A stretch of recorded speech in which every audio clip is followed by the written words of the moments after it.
ॐ मूकं करोतु वाचालं पङ्गुं लङ्घयते गिरिं यत्कृपातमहं वन्दे परमानन्दमाधवम्। श्री शंकर शिक्षायतन वैदिक शोध संस्थान द्वारा समायोजित जगत गुरु वैभवम राष्ट्रीय कार्यशाला में आप सभी विद्वज्जनों का मैं हार्दिक स्वागत और अभिनंदन करता हूँ। आज का छठा दिवस है हमारा और आज का विषय है लोक सृष्टि विमर्श।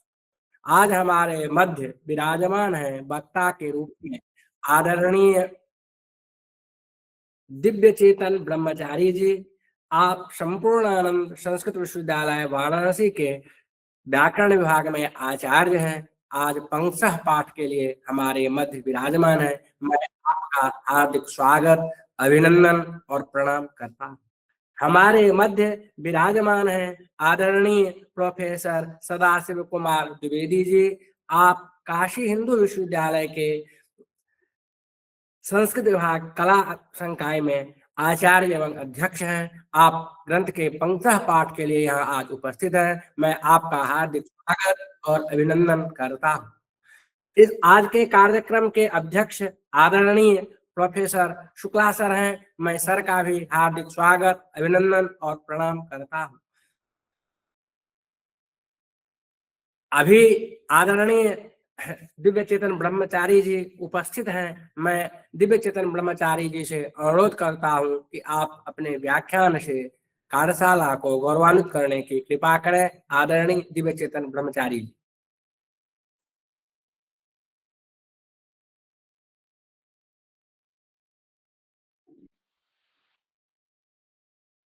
ओम सदाशिवसमारम्भां शंकराचार्यमध्यमाम् अस्मदाचार्यपर्यन्तां वन्दे गुरुपरम्परां वन्दे गुरुपरम्पराम्। इस भारतीय पठन के माध्यम से उपस्थित सभी विद्वानों का हार्दिक अभिनंदन है।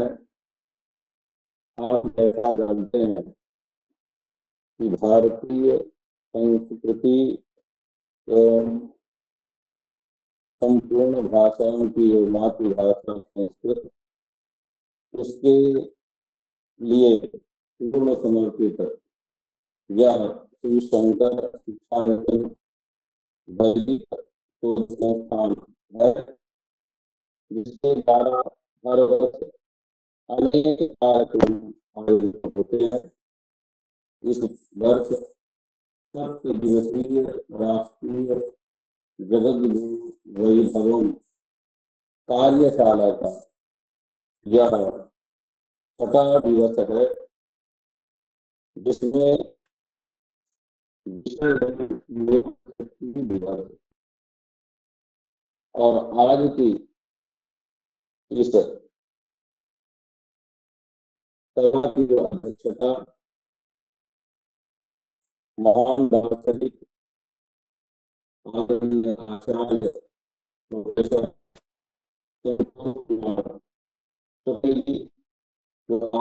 संस्कृत एवं विद्या संस्थान विश्वविद्यालय से आप हैं। पूर्व अपने विभाग में संकाय प्रमुख भी रहे।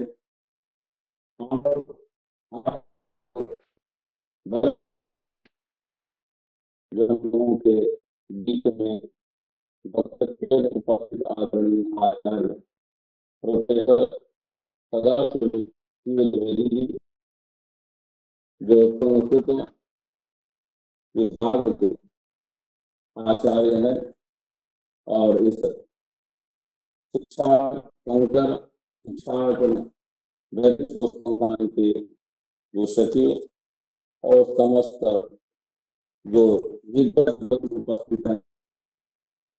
विषय आज का लोक सृष्टि अर्थात लोक सृष्टि विमर्श यह विषय है। आदरणीय आवाज जो है ना सर स्पष्ट नहीं हो रहा है, नेटवर्क के कारण। अच्छा अच्छा अच्छा। अभी तो आ रही है बात? आवाज तो आ रही है लेकिन स्पष्ट आवाज नहीं हो रही। हम तो प्रकोष्ठ में ही बैठे हैं अभी। अब हो रहा है। अभी अगर जैसे बताइए जैसा, जी। तो लोगों का इस पर हम लोगों का चिंतन करना है। लोग नमो नमः। स्पष्ट नहीं है आवाज, आवाज स्पष्ट नहीं है। आप वो अपना आप एग्जिट एग्जिट करके फिर आ जाइएगा तो होगा। अच्छा देखा हम विद्यार्थी पूछता है बोले कैसे दोबारा बनता है।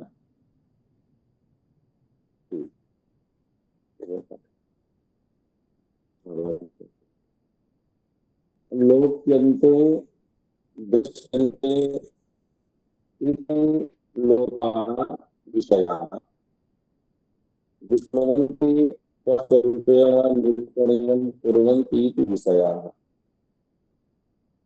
एक तो लोक का मतलब है जो कुछ दिख रहा है और बंधन कर लेता है, पकड़ लेता है, झगड़ा लेता है, वहां लोक है। यहाँ जो लोक से समस्त जगत की उत्पत्ति के विषय में हम लोगों का चिंतन करना है, क्योंकि यह लोक का स्वाभाविक स्वभाव है। जितना ही लोक में हम सृजन करते हैं तो उतना ही हम लोग बनते जाते हैं। तो आचार्य जिनका नाम ग्रंथ है जगत गुरु वैभवम आदरणीय वंदनीय महान वैदिक सनातन धर्म के विचारों को जन जन तक प्रेषित अभी अभी अभी आ रहे जरूर। जी, आप ऐसा भी कर सकते हैं सर, आप ऐसा भी कर सकते हैं कि आप केवल बोले, वीडियो अपना ऑफ कर लेंगे तो और स्पष्ट होगा। नेटवर्क की कमी है। अभी कैसा है? ठीक है सर, अभी ठीक है। तो जो इस वैदिक सनातन धर्म के प्रचार प्रसार और जो मूल वेद की ऋचाओं पर जिनका बहुत अद्भुत चिंतन रहा, ऐसे आदरणीय वंदनीय मधुसूदन ओझा जी के माध्यम से यह सकल चिंतन, भारतीय चिंतन जगत गुरु वैभवम प्रस्तुत है। इसमें हम लोगों का सर्वप्रथम जो यहाँ लोक सृष्टि के क्रम में अध्यात्मम एतान अधिदैवम एतान देवान प्रकृत्य निचितान विलोक्य, क्या करना चाह तथा भूतल का समाज बंधन का प्राण वर्गीत विधातुम ऐच्छत। थोड़ा क्योंकि पंक्तिशा चिंतन हमें करना है। अध्यात्मम आत्मन अधि इति अध्यात्मम एतान निचितान संगृहीतान विलोक्य। पुनः दूसरा भाव दे रहे हैं इसी में, अधिदैवम एतान देवान निचितान विलोक्य कथम प्रकृत्या। प्रकृति अनेक अर्थ हमारे शास्त्रों में है, परंतु यहाँ प्रकृति का तात्पर्य स्वभाव। उनके स्वभाव के अनुसार ही उनके द्वारा संग्रहित यह जो समग्र वैभव है, उनका उत्कर्ष है, उस उत्कर्ष विशेष को देख करके का विधातुम ऐच्छत, उन्होंने करने की इच्छा की। क्योंकि पहले दो सर्गों की शक्ति का चिंतन हो रहा है। अध्यात्मम अधिभूतम, अब यहाँ पर अधिदैव शक्ति का चिंतन हो रहा है। अब तथाधिभूतम, अधिभूत से तात्पर्य, यद्यपि हम सब वेदांत की दृष्टि में हम सबका पंच भौतिक शरीर है, सांख्य की दृष्टि में तन मात्राओं से है, वो अलग अलग है, वहाँ पंचीकरण प्रक्रिया है नहीं है, वह इंद्रियां अभौतिक है जबकि यहाँ भौतिक है।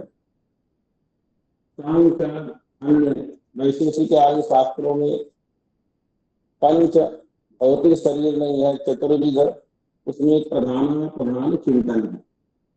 जो भी हो, अपनी अपनी एक हर एक शास्त्र की मर्यादा है, हर एक शास्त्र की निरूपण करने की एक पद्धति है। प्राणी सर्गे की, अब प्राणी सर्ग, इसका मतलब है कि आप प्राणी सर्ग से हम क्या चिंतन करें, क्योंकि दैवान निचितान विलोक्य, तो वो देवताओं की प्रकृति विशेष के वैभव को देख करके जो प्राणियों की शक्ति हो रही है, तो आप प्राणी से पैसा लिया जाए, यद्यपि हम बहुत शास्त्र की दृष्टि में जाएंगे तो देवताओं की भी सत्य प्रधान प्रकृति से ही जन्म होता है। एक है कि स्वाभाविक, एक है कि व्यक्ति अपने तपह प्रभाव से दैवत्व प्राप्त कर लेता है। जैसे ऋषि में आया कुछ जन्मता ऋषित्व को प्राप्त होते हैं, कुछ तपसः ऋषित्व को प्राप्त होते हैं। विश्वामित्र आदि का वृत्तांत अत्यंत प्रसिद्ध है। आचार्य कह रहे हैं कि तीन ही प्रकार समाज बंधन,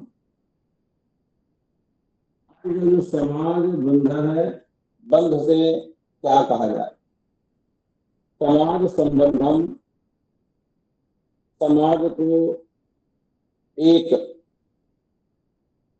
ऐक्य विधातु समाज बंधम अधिभूतम विधातु ऐक्यत ब्रह्मा। प्राण सर्ग, जैसे देव सर्ग में जीव सृष्टि दिख रही है, अध्यात्म अधिभूत देवान, उसी प्रकार प्राणी सर्ग में भी अधिभूत प्रधान समाज बंधम विधातु ऐच्छत, समाज को रचने का संकल्प कर रहे हैं। ऐच्छत, यद्यपि इच्छा और इच्छा में बहुत अंतर है। श्रुतियों में तदेक्षित बहुश्याम, यहाँ ईच्छ दर्शने से ऐच्छत बना है, जिसका अर्थ सूक्ष्म संकल्प, और संकल्प के पश्चात इच्छा होती है, जिसे हम जिज्ञासा कहेंगे, आकांक्षा कहेंगे, संकल्प प्रवाह प्रजा। तो पहले संकल्प है।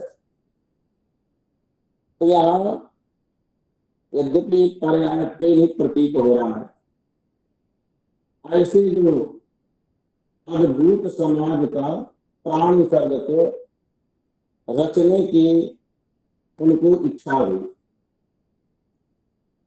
अब किस प्रकार से रचने की इच्छा हुई, बहुत अद्भुत यहाँ वृत्तांत के द्वारा आचार्य अपनी बात को रखते हैं।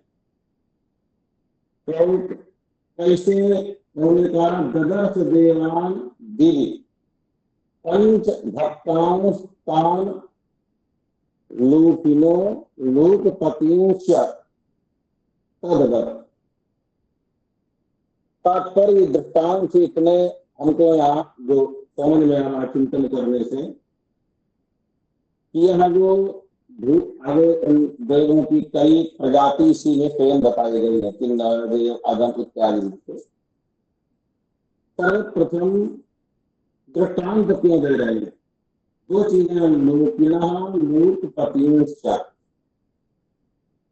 लोकों की रचना, लोक में स्थित जो प्राणी वर्ग है, देव वर्ग, उसकी रचना और उनका नियंत्रण करने वाला, अर्थात एक सभ्य, परिपुष्ट, पवित्र, उत्तम, तो यह देव पद्धति है। क्योंकि यहाँ दृष्टांत दिया जा रहा है जो अत्यंत पवित्रतम है, नियंत्रित है, अनियंत्रित नहीं है।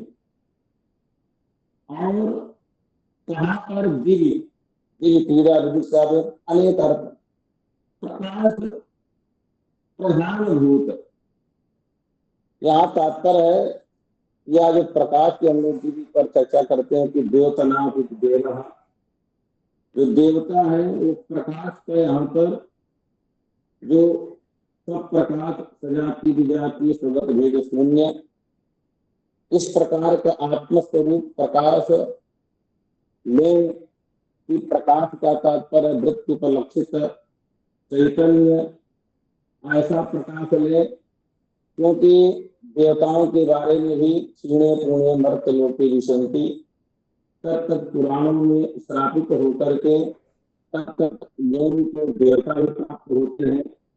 इसका मतलब है देव रूप में जो प्रकाश है वह निरुपाधिक प्रकाश नहीं है, तो प्रकाश है।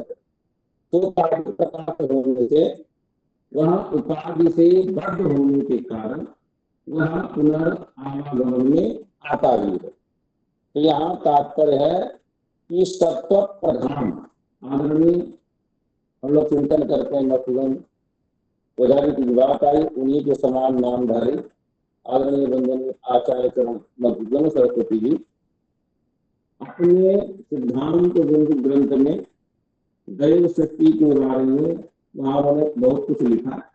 इसने कहा कि जो दैव शक्ति है वो सत्व प्रधान शक्ति है, और सत्वम प्रकाशकम इष्टम, ऐसा गीता भी में आता है, और सांख्य में भी सत्व को प्रकाश रूप ही स्वीकार किया गया है। तो सत्व प्रधान ही हमें यहाँ समझने वाली बात है कि सत्व प्रभव जो दिव्य है, इसीलिए वहां पर रहने वालों का नाम भी सत्व प्रभव होने से देव ही है। और क्योंकि व्यवहार एक से नहीं चलेगा, इसलिए कह रहे हैं पंच रूप में 5 विभागों में विभक्त करके, और इनका नियंत्रण ही दृष्टांत देते हैं। और इसको दृष्टांत दे करके पृथ्व्याम अपनी ऐच्छत, यही जो देवलोक में पवित्रतम एक समाज पद्धति है, उसी तरह हम सब प्राणियों के उत्कर्ष को प्राप्त कराने के लिए जीव सर्ग में भी समाज संबंधम पृथ्व्याम कर्तुम इच्छत। कई समाज बंध के अर्थ कर सकते हैं आप। बंध माने निबंध, निबंध माने संबंध, एक दूसरे के पवित्रतम भाव का संरक्षण पूर्वक आत्मोत्कर्ष के प्रति जीव समर्थ हो, इस भाव से यह प्राणी सर्ग की रचना करना चाहते हैं। क्यों करना चाहते हैं? तो अद्भुत आगे का जो उनका निरूपण है वो बहुत अत्यंत दर्शनीय है, द्रष्टव्य है। क्यों कि 2 सृष्टि हो चुकी है, अध्यात्म अद्भुत एकान देवान दोनों जगह में करके अब अद्भुत के प्रति क्यों उनको प्रवृत्त होना पड़ा। तो आचार्य आगे स्वयं लिख रहे हैं, साध्यादयः तस्य मतम गृहीतुं समाज बंधेत कतेन क्लिप्ते प्रविष्टुं ऐच्छन् न तदा तदानीं ब्रह्मा गणैषी कुशितान पुरस्तान, पुरस्कार, यह जो पंक्ति है बड़ा सुंदर इसका भाव है। कृत्य समाज संबंधे तेन प्रवेशों न ऐच्छन्, इधर अन्वय करेंगे। मतम, उस समय पर जो ब्रह्मा जी हैं उनके भाव को वो लोग नहीं समझ पा रहे, यही कहना अच्छा है। उस तत्व में प्रवेश करने की इच्छुक नहीं है, अथवा नहीं है। जब नहीं होंगे तो स्वाभाविक है, जब हम आप में कोई स्वभाव नहीं मिलता है, एक नए विचार होते हैं, उस नए विचार को प्रस्तुत करने की एक भूमिका है कि क्यों अद्भुत सृष्टि की जा रही है।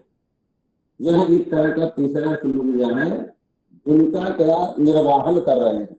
आगे जो लोग सृष्टि जा रही है, इस सृष्टि में हम लोग सब लोग पल्लवित, पुष्पित, और आज हम लोग व्याख्यान दे रहे हैं, व्याख्यान श्रवण कर रहे हैं।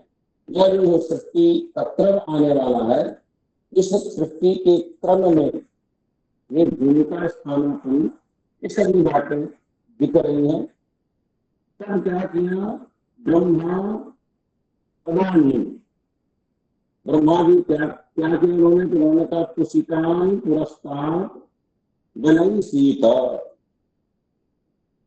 नेतुम इच्छितवान इत्यर्थः।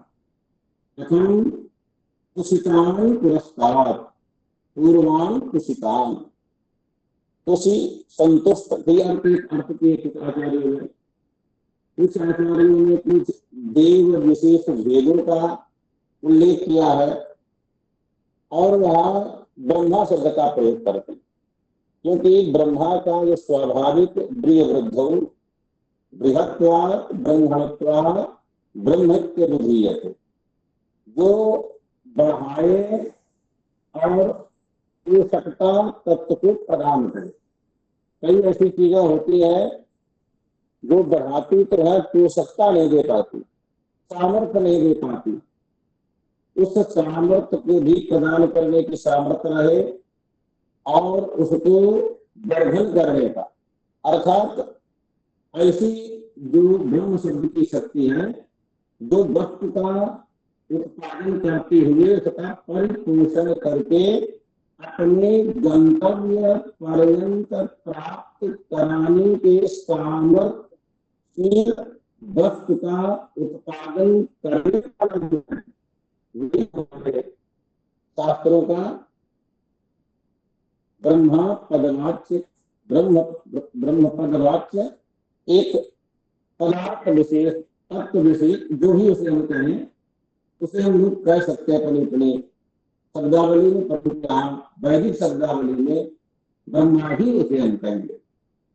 तो ऐसे अद्भुत और आगे का अद्भुत क्रम चलता है। उनका क्या उन्होंने रचना की, तो अब थोड़ा सा उन्होंने आरंभ कर दिया। कुछ हम लोग बीच में जो विशेष भाव है उनका चिंतन करते हुए तो कह रहे हैं पुरस्कार कुशितान, इतनी पंक्ति को लेते हुए प्रथम भूतान कान, तो कहते हैं पितृंश देवांश कान व्यधत। ब्रह्मा जी ने पहले जो रचित किए, तुषित की कई परिभाषा जो संतुष्ट है, संतुष्ट संतोष विशिष्ट है, उनको पहले पुरस्कार कुशितान विहिता शब्द का प्रयोग कर रहे हैं। अब विहिता का कई अर्थ हम लोग कर सकते हैं। कुशितान संतुष्टान गृहीत्वा प्राप्य अथवा ग्राहीत्वा, उनको ग्रहण करा करके, उनको गृहीत करके, जैसे ये संतुष्ट है, जैसे ये अत्यंत आनंद से युक्त है, उसी तरह विहित्वा पुरस्कृत्य प्रस्तुते नमः। उनको एक आगे बढ़े कि प्रसन्नता मूलक हम सृष्टि करें, आनंद मूलक हम सृष्टि करें, क्योंकि सृष्टि का हमारे वेदांत सभी शास्त्रों में जितनी ये सृष्टि है सबका प्रयोजन है कि हम सब आनंद का भोग करें, सुख का भोग करें, अपने उस गंतव्य पर पहुंचे जहां से हम आए हैं, अपने कार्य की तरफ पहुंचे और कार्य की संतुष्टि, कार्य की तृप्ति अपने कारण की प्राप्ति में ही पूर्ण होती है। जैसे घट है तो मृत्तिका से संबद्ध रहता है तो घट का अस्तित्व रहता है। जिस क्षण मृत्तिका से युक्त होना चाहता है तत्क्षण घट का अस्तित्व अपने आप समाप्त हो जाता है। उस शिकाल की शब्दता इतने आचार पवित्रतम भाव से उस काल शब्द का आगे आरंभ करते हैं। इतना ही नहीं, इसके ब्रह्मचर्य का प्रयोग करके भी बहुत सुंदर इस सभी संतुष्ट ही है। एक तो करके फिर दो सृष्टि का प्रयोग करते हैं कि प्रेम देवांश। अब यहाँ पर हम लोगों को एक आशंका है, आपको भी हो सकती है आशंका।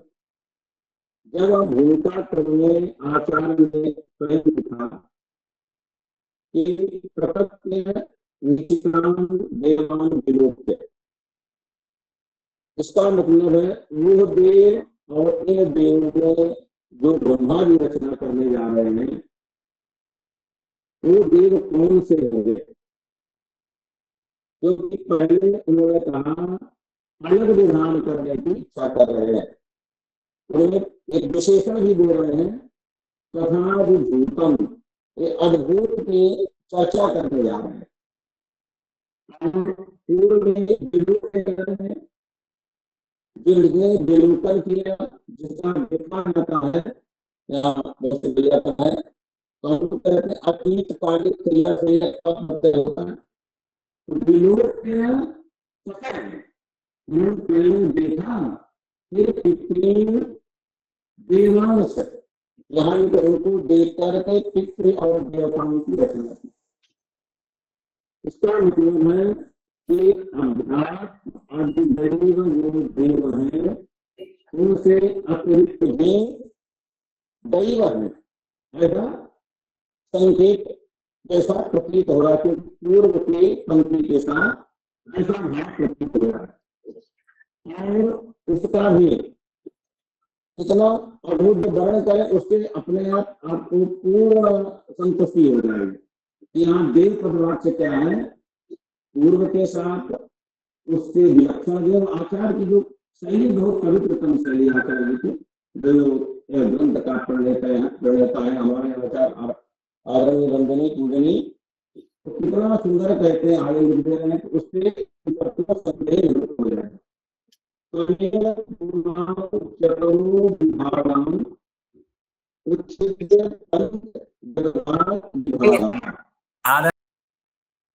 इसमें हम केवल मौलिक जो बातें आई हमारे व्याख्यान के आगे आने और कुछ बताए जो विषय वो करके संभाल कर यहाँ जब ये सृष्टि का जो आगे क्रम चल रहा है इसमें उन्होंने 5 प्रकार की आगे सृष्टि बता रहे हैं। ऋषि, पितर, देव, मनुष्य, जो ऋषि हैं, पितर हैं, देव कुल हैं, तिर्यक योनि वाले हैं, दैव है, आर्थ है, उन ऋषियों से क्या लेना है। इसका बड़ा अद्भुत फिर प्राण की बात आती है। जो प्राण है वह हिरण्यगर्भ पदवाच्य तत्व से सृष्टि और बहुत आगे चल करके अद्भुत यहाँ केवल आगे जो उन्होंने औरस और दो सृष्टि जैसा कि आगे लिखते हैं आचार वंश प्रवाह एक जन्मना विद्या, इस वंश की बड़ी सुंदर चर्चा है और विद्या संबंध जो गुण व्याकरण में भी आता है। जीवनम व्याकरण, ऐसे ही तो यह विद्या और जन्म की यहाँ वंश की अद्भुत चर्चा है। और बहुत आगे देव योनि की जो वेद है, अनेक चीजें अद्भुत अद्भुत है। और आगे देव असुर की भी चर्चा आई है। तो हम थोड़ा इस विषय में एक पंक्ति बोल करके अपनी बात को संहार कर रहे हैं कि देव असुर से क्या हमारे यहाँ विवक्षित है।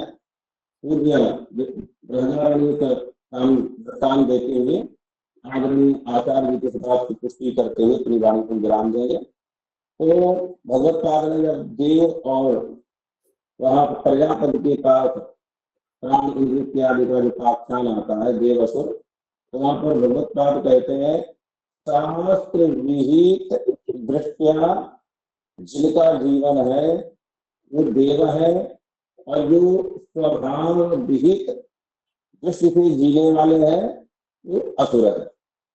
अर्थात जो अपने मनानुकूल अपना जीवन चलाने पर जो हम सब तत्पर है, जो भी है वो सब उस दृष्टि से असुर रवंते असुराः, प्राण मात्र भोगी जो प्राणी है उनके प्रति इन्होंने बड़ा सुंदर यह संकेत किया है।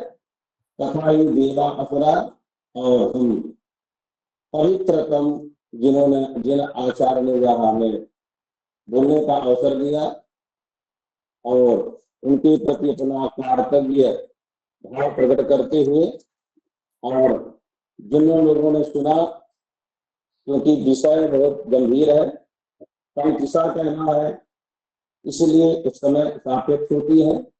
हम सभी श्रोत्री बंधु का अपना हार्दिक अभिनंदन, और जो संयोजक है हमारे आचार्य उनके प्रति अपने कर्तव्य और अध्यक्ष जी के प्रति पवित्र अपना अभिनंदन समर्पित करते हुए, और जो प्रस्तुत हमारे आचार्य जो वक्ता है उनके प्रति श्रद्धा अर्पित करते हुए हम अपनी वाणी को यहीं पर विराम देते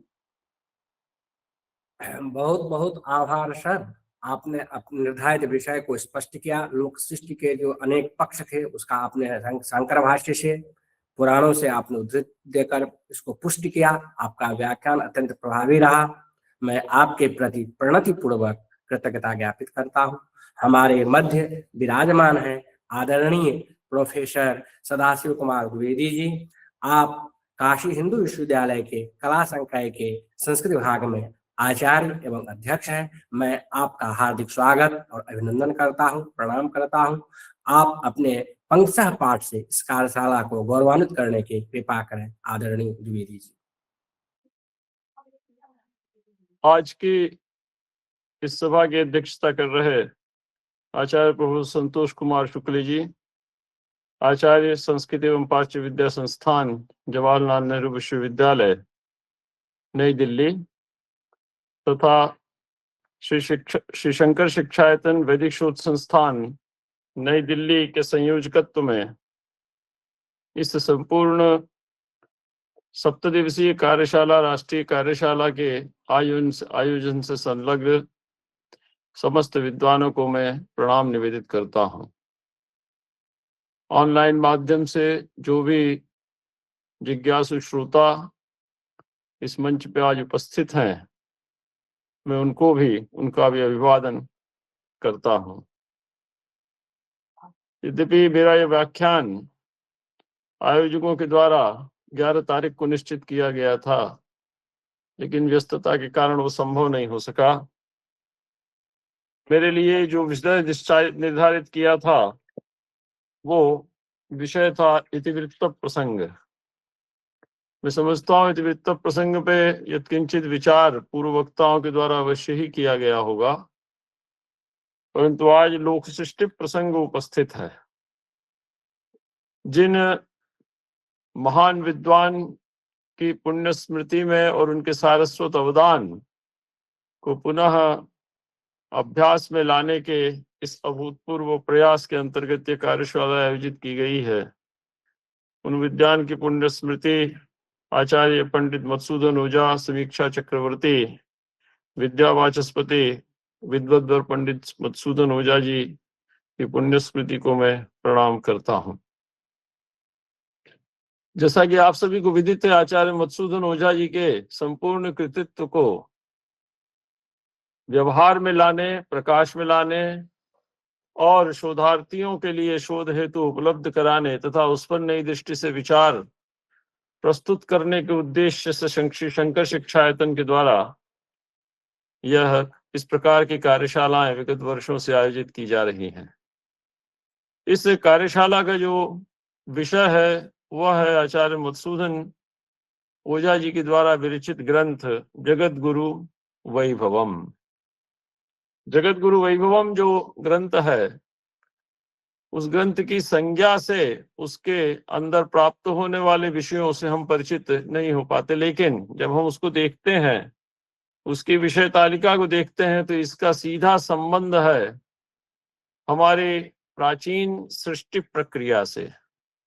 हमारी जो प्राचीन सृष्टि प्रक्रिया रही है, हमारे शास्त्रों में, वेदादि शास्त्रों में, पुराणों में, परवर्ती ग्रंथों में जो इस स्थावर जंगमात्मक सृष्टि के निर्माण का जो विचार रहा है और उसकी जो काल सीमा रही है, उससे संबंध में जितने भी वैपरीत्य या पूर्व पक्ष उपस्थित हुए, उन सभी पूर्व पक्षों से उद्वेलित होकर आचार्य मधुसूदन ओझा जी ने इस ग्रंथ की रचना का निर्णय लिया।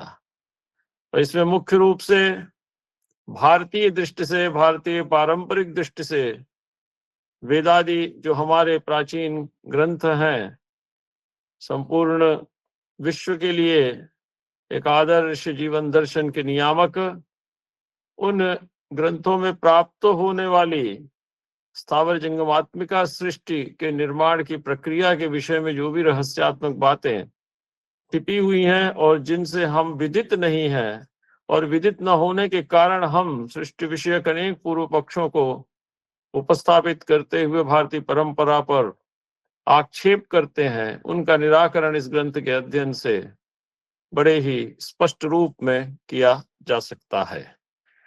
जगत गुरु वैभव में कुल 5 प्रकार की सृष्टियों का वर्णन है। जब इसकी विषय सूची को देखते हैं तो पहली है आत्म सृष्टि ही, दूसरी है वेद सृष्टि ही, तीसरी है लोक सृष्टि ही, चौथी है प्रजा सृष्टि ही और अंत में है धर्म सृष्टि ही। लेकिन जो विषय मेरे लिए निर्धारित किया गया था वो था इतिवृत्त प्रसंग। इतिवृत्त प्रसंग में आचार्य मधुसूदन ओझा जी विद्यावाचस्पति जी ने स्पष्ट किया है कि इस ग्रंथ के निर्माण की आवश्यकता क्या है, क्यों इस ग्रंथ का निर्माण किया जाए। इसमें ऐतिह्य समालोचना उपस्थित है, उसके बाद भारतवर्षीय सभ्यता की अत्यंत प्राचीनता उपस्थित है, जो पाश्चात्यों ने या अन्य विद्वानों ने इसको अत्यंत अर्वाचीन माना और इसकी प्राचीनता पर प्रश्न खड़े किए, उसके विषय में आपने विचार किया है। और इतिवृत्त का पुराण इतिहासाभ्याम दैविध्यम, अर्थात इतिवृत्त को हम पुराण और इतिहास इन 2 भागों में विभक्त कर सकते हैं। हम यदि परंपरा में देखें तो स्पष्ट दिखलाई देता है। ऐतिह्य शब्द पर यदि हम विचार करते हैं तो ऐतिह्य शब्द का अर्थ होता है इतिह उपदेश पारंपर्यम। इतिह उपदेश पारंपर्यम या परंपरियोपदेश, परंपरा से प्राप्त होने वाला जो उपदेश है उसको ऐतिह्य कहा जाता है। इसके पर्याय के रूप में इतिह इत्यमरा कोश में हमें प्राप्त होता है और वहां मिलता है अनंतावसथे तिह्येश जाए। इससे यह प्रत्यय होता है स्वार्थ में और ऐतिह्य शब्द का निर्माण होता है। ऐतिह्य को व्याख्यायित करते हुए महर्षि वाल्मीकि ने साफ कहा, ऐतिह्यम अनुमानंच प्रत्यक्षमपि चागमम ये ही सम्यक परीक्षन्ते कुतस्तेषाम अबुद्धिता। ऐतिह्यम नाम चाप्तोपदेशो वेदादि। ऐतिह्य का अर्थ है आप्त पुरुषों के द्वारा प्रस्तुत किए गए वेदादि वचन, जो सृष्टि के संबंध में, जड़ चेतन विश्व के संबंध में एक प्रामाणिक, परीक्षित और स्वानुभूत सूचनाएं या समाचार या जो भी तथ्य हैं, तत्व हैं, वो प्रकाशित करते हैं। तो जो व्यक्ति ऐतिह्य को जानता है, अर्थात सृष्टि विषयक वास्तविकता को इन ग्रंथों के माध्यम से समझता है, और जो व्यक्ति अनुमान करने के सामर्थ्य से युक्त है, अर्थात हेतु हेतु मद्भाव के आधार पर तथ्य तक पहुंचने का सामर्थ्य रखता है, और जो प्रत्यक्ष को प्रमाण मानकर चलता है, और अंत में जिसने आगम अर्थात शास्त्रों को, प्रवृत्ति शास्त्रों को प्रमाण माना, ऐसा व्यक्ति यदि इन सभी दृष्टियों से, ऐतिह्य की दृष्टि से, अनुमान की प्रक्रिया से, प्रत्यक्ष अनुभवों से और आगम शास्त्रों में प्रतिपादित सिद्धांतों, तत्वों के माध्यम से यदि सृष्टि के विषय में सम्यक परीक्षण करता है, सम्यक परीक्षणते, तो वो व्यक्ति कभी भी बुद्धिहीन नहीं कहलाएंगे। उनके विषय में अबुद्धिता अर्थात बुद्धिहीनता का भाव कभी भी उनके विषय में समाज में प्रचारित नहीं हो सकता है। जहां तक प्रश्न इतिहास का है, इतिहास के विषय में स्पष्ट कहा गया है, इतिह आस्ते अस्मिन् इति इतिहासः। इतिह शब्द से आस धातु करके घ प्रत्यय कर दीजिए तो इतिहास शब्द बनता है। इतिहास शब्द का अर्थ है पूर्व वृत्तांत, ऐसी घटना जो घट चुकी है, जो संपन्न हो चुकी है। प्राचीन कथा जो परोक्ष है, जिसको हमने या तो प्रत्यक्ष देखा हो या जो परोक्ष हो, उसको भी हम इतिहास कहते हैं। दूसरे शब्दों में एक शब्द इसके लिए मिलता है, वो है पुरावृत्त। तो पूर्व वृत्तांत, प्राचीन कथा, पुरावृत्तश्च, ये हमारे यहाँ इतिहास के रूप में प्रसिद्ध माने जाते हैं, जो घटित हो चुका है, जो संपन्न हो चुका है।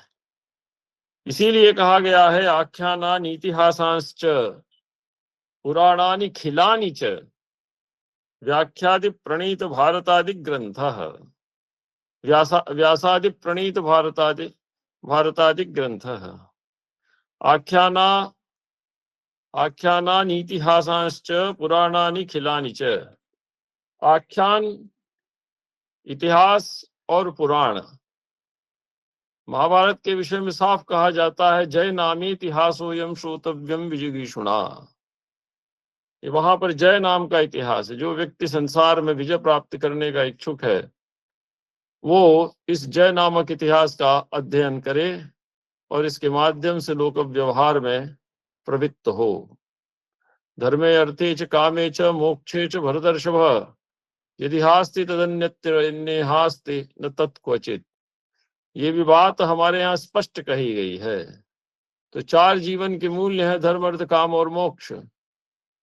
धर्म अर्थ काम का यदि हम अर्थ और काम का धर्मानुप्राणित अनुशीलन करते हैं तो मोक्ष की प्राप्ति स्वतः हो सकती है। और मोक्ष से तात्पर्य है वासना से मुक्ति।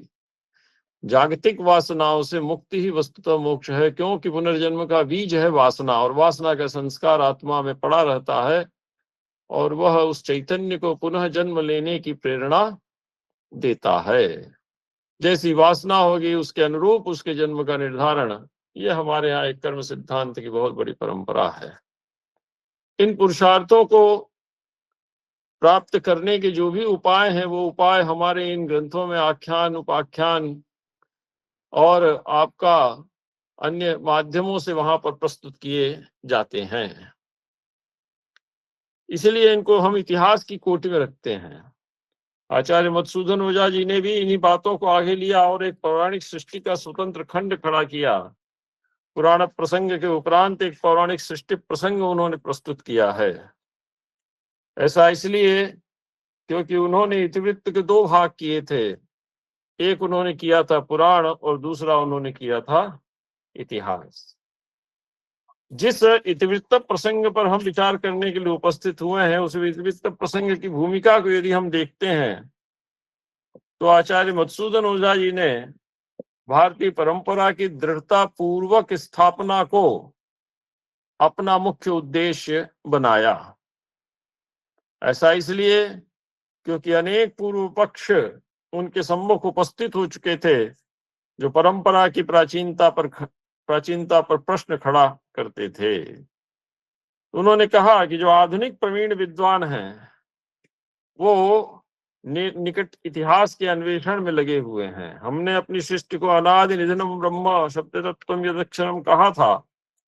हमने अपनी सृष्टि को अनादि और अनंत माना, लेकिन जो आधुनिक प्रवीण विद्वान हैं वो निकट के इतिहास के अन्वेषण में निरंतर लगे हुए हैं।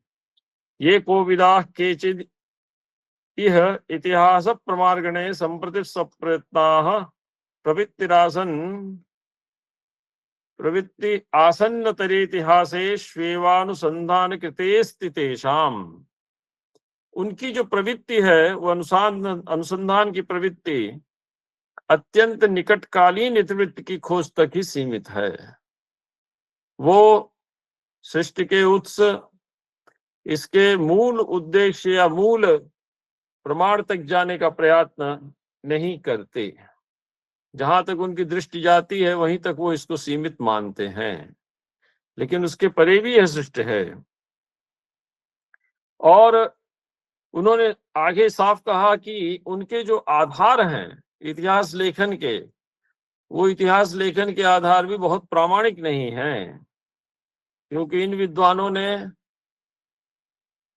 प्रमाण रूप में जिन आधारों को लिया वो आधार है मुद्रा, अर्थात प्राचीन सिक्के, शिलालेख, दानपत्र, प्रशंसनीय ग्रंथ तथा अन्य जो लिखित कहानी इत्यादि के रूप में उत्पन्न होने वाले, कथा कहानी इत्यादि के रूप में उत्पन्न होने वाले ग्रंथ हैं। तो मुद्रा, शिलालेखन, दानपत्र, प्रशंसन ग्रंथ कथादि रूपम, यही उनके वस्तुतः आधार हैं। यह जो सारी की सारी अनुसंधान प्रक्रिया है इन प्रमाणों के आधार पर की जाने वाली, यह अनुसंधान प्रक्रिया वस्तुतः 4000 वर्ष से अर्वाचीन ही है। इसमें कुछ पुरातन इतिवृत्त भी है, लेकिन उसकी सामग्री उपलब्ध नहीं होती। कारण क्या है कि दीर्घ काल व्यतीत हो जाने के कारण वह सामग्री लगभग नष्ट हो गई है। तो कालेन तस्यातिशयेन नाशात्, काल के गर्त में वो सामग्री समाप्त हो गई। लेकिन यदि प्रमाण उपलब्ध नहीं है तो ऐसा नहीं कहा जा सकता कि उस वस्तु, उस तथ्य और उस तत्व की उपस्थिति नहीं है।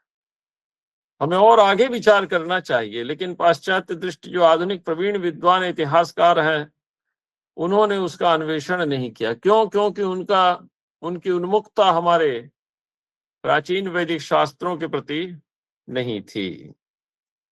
इस प्रकार कहते वो कहते हैं कि प्राचीन आधुनिक जो इतिहासकारों की अनुसंधान प्रक्रिया है वह अनुसंधान प्रक्रिया दोष युक्त है और इसमें अर्थ के स्थान पर महान अनर्थ का प्रतिपादन किया जाता है। अतः हमें उसका कभी भी सम्मान नहीं करना चाहिए। भूयान अनर्थ प्रतिपाद्यते तैहि क्वचिन्न मान्यम मतमस्ति तेषाम। ये बात आचार्य ओझा डंके की चोट पर कहते हैं। ये दृढ़ता है, हमारी परंपरा के प्रति दृढ़ आस्था का एक बहुत बड़ा प्रमाण है कि उन्होंने कभी भी पाश्चात्यों के तर्कों से प्रभावित होकर परंपरा के साथ समझौता नहीं किया। और इसके आगे वो कहते हैं कि इनकी जितनी भी बातें हैं ये सारी की सारी बातें विज्ञान शून्य हैं। ये विज्ञान शून्य है। एतद् जवैज्ञानिकमस्त्यमीशाम मतुम तु तद बालक भाषितम नु। और जैसे कोई बच्चा भावना में बहकर तर्कहीन बातें करने लगता है तो हम उसको बाल भाषित कहकर मनोविनोद का विषय बना लेते हैं, वैसे ही इन आधुनिक विद्वानों के द्वारा प्रस्तुत किए गए इतिहास विषयक तर्कों को हमें बालक भाषित मानना चाहिए। बालक भाषित से तात्पर्य है कि ये वस्तुतः तर्क के माध्यम से तत्व तक जाने का सामर्थ्य नहीं रखते। इनकी बुद्धि अपरिपक्व है, इनका ज्ञान अधूरा है, इनकी दृष्टि बाधित है, पूर्ण दृष्टि इनके पास नहीं है। तो ऐसे बालक सदृश भाषण करने वाले इन विद्वानों को हमें के द्वारा प्रस्तुत किए गए वैज्ञानिक तथ्यों को, विज्ञान शून्य तथ्यों को हमें खंडित करना चाहिए। तो फिर है क्या विश्व के विषय में? विश्व का उदय कब हुआ? तो इसके लिए वो कहते हैं यदाहुरेतेब्द सहस्र षटका देवोदयम विश्वमिदं प्रयातम। तो इनका ये कहना है कि केवल 6 वर्ष पहले का ही है यह विश्व, अर्थात विश्व की सृष्टि 6,000 वर्ष पहले की ही हुई, ऐसा उनका कहना बालक बुद्धि है, अर्थात परिपक्व कथन है। उन्होंने कभी भी भारतीय पारंपरिक इतिहास बोध को महत्व नहीं दिया। इसके बाद आचार्य ओझा जी ने ऐतिह्य प्रसंग में साफ कहा कि भारतवर्ष का जो भी इतिहास है, वो भारतवर्ष का इतिहास को स्थापित करने के लिए हम कभी भी सत्य के मार्ग से नहीं हटते हैं। उन्होंने साफ कहा कि भारतवर्ष के इतिहास की स्थापना के लिए हमें पारंपरिक विद्याओं के प्रति उन्मुख होना पड़ेगा। और भारतवर्ष में जो यह मान्यता पाश्चात्यों के द्वारा दृढ़ीभूत की गई कि यहाँ पर चिलकार से अनार्यों का राज्य था, अनार्य यहाँ पर निवास करते थे।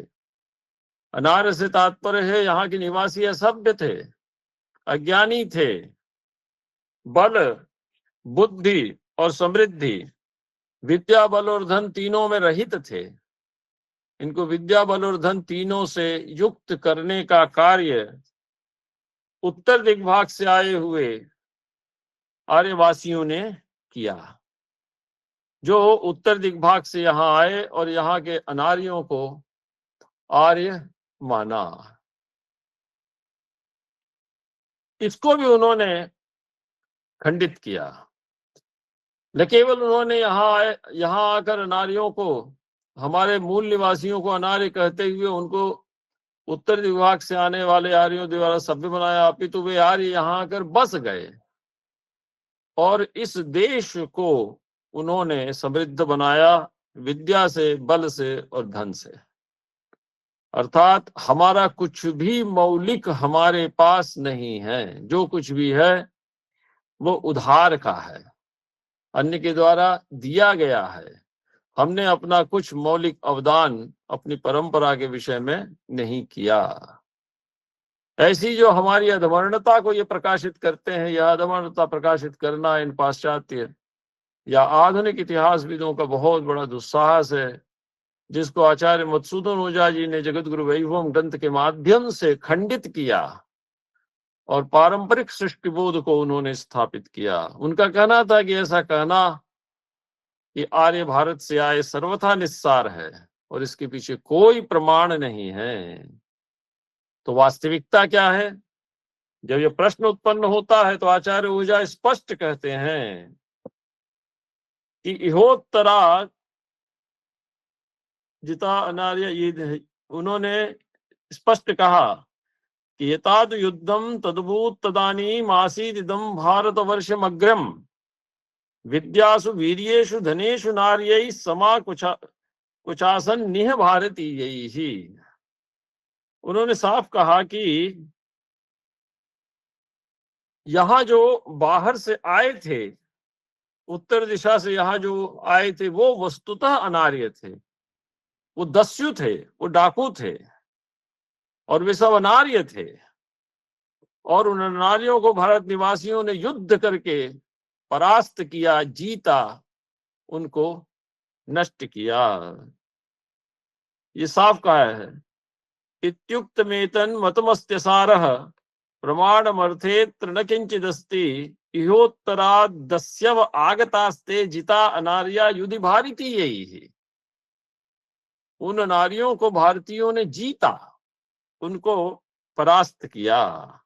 तो यदा तो युद्धम तदभूत तदानीम आसीदिदं भारतवर्षमग्रम, जब युद्ध हुआ तो वो जो अनार्य बाहर से आए थे, वे अनार्य भारतीय आर्यों के सामने टिक नहीं सके। तो आधार क्या था? भारतीय आर्य किस दृष्टि से बलवान थे? तो आचार्य ओझा साफ कहते हैं, विद्यासु वीर्येषु धनेषु नार्यै समा क्वचासन निह भारतीय ही।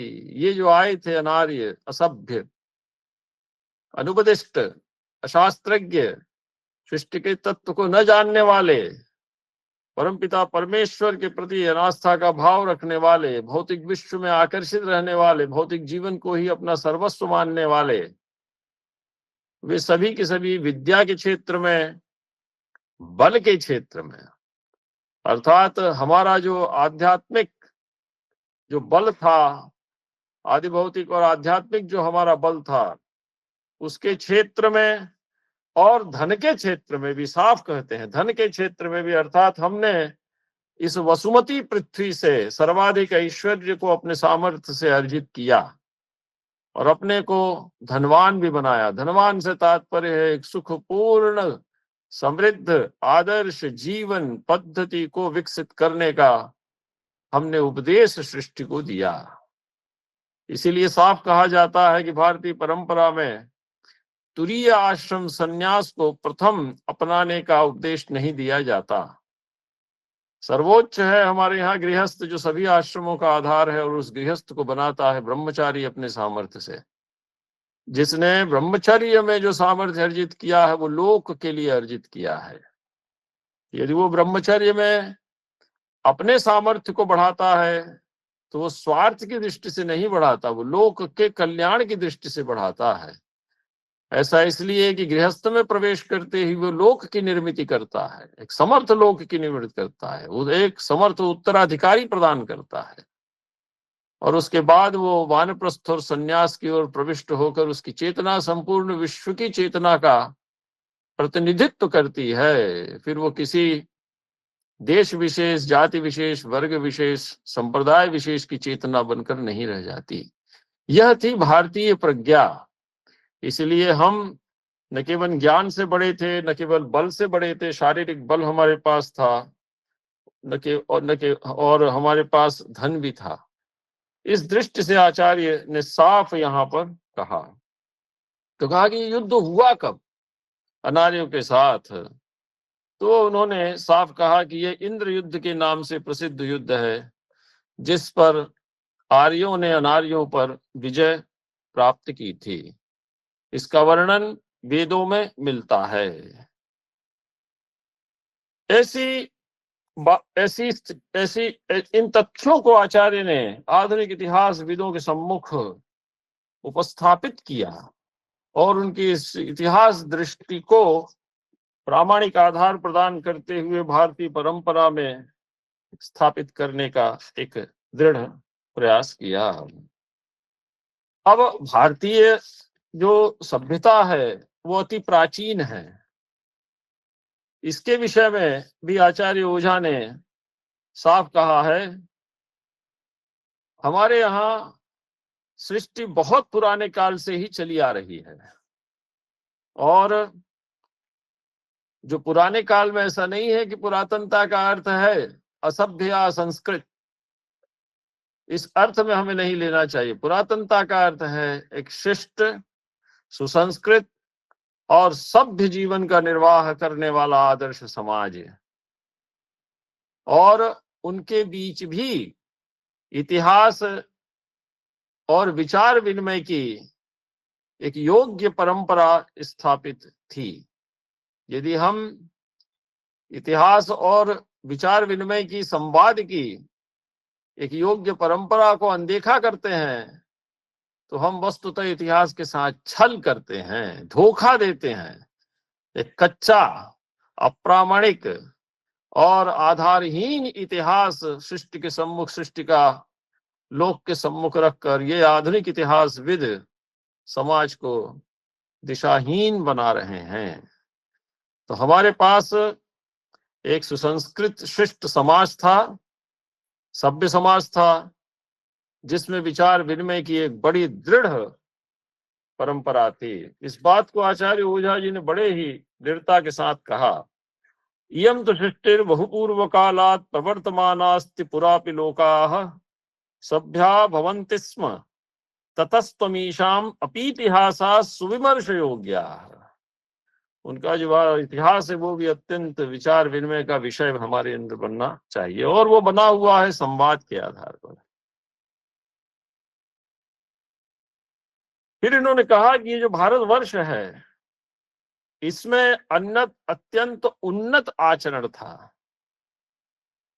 और उस अत्यंत उन्नत आचरण के साथ हम अपना जीवन जीते थे। और ये स्पष्ट है, हमारा जो वाङ्मय है उस पूरे वाङ्मय को देख लें, वेद से लेकर आप चले आते हैं आगमों तक, और रामायण महाभारत जो कि हमारी व्यवहार मीमांसा के पक्षधर हैं, हमें सिखाते हैं कि जीवन का व्यवहार क्या होना चाहिए। इसके बाद योग विद्या, जिस योग विद्या में हमारे संपूर्ण आभ्यंतर और बाह्य उभय विद शौच के समस्त साधनों की उपस्थिति पाई जाती है, और एक शुद्ध तार्किक और सबल जीवन जीने का मार्ग अष्टांग योग के माध्यम से हमारे ऋषियों ने प्रवर्तित किया। परंतु आज की जो स्थिति है वह स्थिति वैसी नहीं है जैसी कि आज से पहले पुरातन युग में भारतीयों की थी। क्योंकि हम क्रमशः अपनी परंपरा से दूर होते चले गए, और दूर होने का परिणाम ये था कि हम अवनति के गर्त में पहुंच गए। तो वही साफ कहते, दैवादिदम भारतवर्ष मागाद अर्वाग युगे चावनतिम क्रमेण। धीरे धीरे दुर्भाग्यवश यह भारतवर्ष अवनति के गर्त में चला गया। कारण क्या था? इसने अपने मूल को छोड़ दिया। मूल था एक आदर्श जीवन दर्शन लोक के संबंध में। तो होता क्या था उस समय? तो आचार्य ओझा साफ लिखते हैं, वाणिज्यमासीत् बलवीर्यमासीत् विद्या कला शिल्प विधानमासीत् अभ्युन्नता सच्च विचार पूर्णा तत्रे सिंहासा बलिरुन्नतासीत्। ये है उनका एक दृढ़ उद्घोष। उस समय न केवल हम अध्यात्म में लगे रहे, पूजा पाठ में लगे, ब्रह्म विद्या के उपासक बन के बैठे रहे, समाज को हमने सर्वोच्च स्थान दिया, अपितु हमने भौतिक विश्व को भी खड़ा किया। इसका साफ प्रमाण है हमारी चार विद्याएं, आन्वीक्षिकी, त्रयी, वार्ता और दंड नीति। आन्वीक्षिकी का अर्थ है तर्क विद्या, आश्रय सर्व विद्या नाम। इस प्रकार से जो आचार्य कौटिल्य ने कहा है, तो आन्वीक्षिकी का अर्थ है तर्क। हमारा संपूर्ण शास्त्र तर्क पर आश्रित है। तर्क के बिना हम विचार ही नहीं करते। गुरु जी ने कहा, ठीक है, गुरु के प्रति हमारी श्रद्धा है, लेकिन गुरु के द्वारा प्रस्तुत किए गए सिद्धांत को हम अपने सामर्थ्य के अनुरूप तर्क की कसौटी पर कसकर ही अपनाते हैं, अंधानुकरण नहीं करते। जब तक वो हमारी आत्मा में तार्किक दृष्टि से नहीं उतरता, हम उसको अपनाने में हिचकते हैं। ये हमारी परंपरा रही है। आन्वीक्षिकी के आधार पर हमने एक विशाल ज्ञान सामग्री तैयार की त्रयी के रूप में, और जब त्रयी एक ज्ञान हमारे सामने एक ज्ञान सामग्री तैयार हो गई, तो हमने एक भौतिक विश्व खड़ा किया, और वो भौतिक विश्व वस्तुतः वार्ता है। और उस वार्ता के माध्यम से जब हमने विश्व में अपना आर्थिक आधार खड़ा किया, तो उसकी रक्षा का प्रश्न खड़ा हुआ। तो उसकी रक्षा के लिए हमने दंड नीति का निर्माण किया। तो हम वाणिज्य में, व्यापार में सबसे आगे थे, हम बल और पराक्रम में आगे थे, ज्ञान विज्ञान शिल्प कौशल में हम आगे थे, अत्यंत उन्नत सच्चे विचारों से परिपूर्ण था वह हमारा समय। और यही वस्तुतः भारत की इतिहास परंपरा है। देखिए, इतिहास का अर्थ केवल तिथियों का आकलन नहीं है, ईसा पूर्व या ईसा के बाद की तिथियों के बीच फंसकर रह जाना नहीं है। इतिहास का अर्थ है तत्कालीन सभ्यता के आदर्श स्वरूप का सूक्ष्माति सूक्ष्म अध्ययन करना। तो हमारे यहाँ सांस्कृतिक इतिहास को महत्व दिया गया। काल की दृष्टि से हम प्रमाणों के संग्रह में उलझ कर नहीं रह जाते थे। हम महाकवि कालिदास ने क्या कहा इसको महत्व देते थे। प्रतिभग्नाति श्रेय पूज्य पूजा परिव्यतिक्रमः तपक्किलेदं तदवाप्ति साधनम मनोरथानाम अगतिर्न विद्यते विकार हेतौ सति विक्रियन्ते येषां न चेतांसि तयेव। ऐसे वचन जो महाकवि कालिदास के लिए, हर समय के लिए, हर सभ्यता के लिए, हर मनुष्य के लिए अत्यंत उपयोगी है, उन वचनों को हमने महत्व दिया। हमने कभी ये महत्व नहीं दिया कि महाकवि कालिदास कब हुए। इसलिए इतिहास से तात्पर्य है उस समाज के का सांस्कृतिक इतिहास, उस समाज का सृष्टि के प्रति जो अवदान है उसको हमको देखना चाहिए। इसके आगे का साफ कहते हैं, अत्रैव देशे प्रथम प्रवर्तितम निर्वक्ति शास्त्रम मनुजस्य सभ्यताम। ये बहुत बड़ा वचन है आचार्य ओझा जी का। यही वह देश है जिसने सर्वप्रथम मानव सभ्यता को प्रवृत्त होते हुए देखा, अर्थात मनुष्य को एक शिष्ट, सभ्य, संतुलित और संयमित जीवन व्यतीत करने का मार्ग प्रवर्तित किया। समृद्धि सफल तब होती है जब वो संयम पर आश्रित हो, और समृद्धि क्षण भर में नष्ट हो जाती है यदि उसके मूल में संयम के स्थान पर असंयम आ जाए। इसका प्रमाण है रामायण और महाभारत। रावण की समृद्धि के नाश में हेतु रावण स्वयं था, क्योंकि उसकी समृद्धि असंयम पर आश्रित थी। लेकिन अयोध्या की समृद्धि के आधार में संयम प्रतिष्ठित था, तो आज भी हमारे हृदय में स्थान बनाए हुए है। तो यह उपदेश देता है हमारा इतिहास। इसलिए मानव सभ्यता की जो सर्वप्रथम प्रवृत्ति हुई वो भारतवर्ष से हुई और इसमें कारण बने हमारे सारे शास्त्र। इसीलिए कहा जाता है तद्देश प्रसूतस्य सकाशाद अग्रजन्मनः स्वं स्वं चरित्रम शिक्षेरन पृथिव्याम सर्वमानवाः। सर्वमानव, ऐसा नहीं है कि हमने केवल अपने लिए लिखा, मनुष्य मात्र के लिए लिखा। इसीलिए वे आगे कहते हैं कि मनुष्य लोक का जो आदर्श चरित्र है वो वेद शास्त्र में उच्चरित हुआ और वही वस्तुतः समादरणीय है। जो लोग इसके विरुद्ध भाषण करते हैं वे अनादरणीय हैं, त्याज्य हैं, और उनके वचनों में किसी प्रकार की कोई सत्यता उपस्थित दिखलाई नहीं देती। ये बात उन्होंने ओझा जी ने साफ कहा।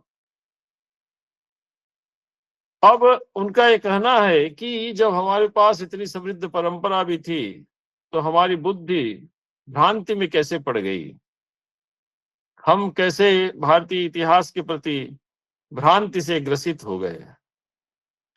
इसमें कारण आचार्य ओझा जी ने माना कि बड़े दुख की बात है कि पुरातन युगीन सम्माननीय आर्य जगत के दिव्य चरित्र को हमने स्वीकार करने से मना कर दिया और आधुनिकता के प्रवाह में बह गए, और ऐसी स्थिति में हम मिथ्या भाषण को ही अपना स्वरूप बना बैठे।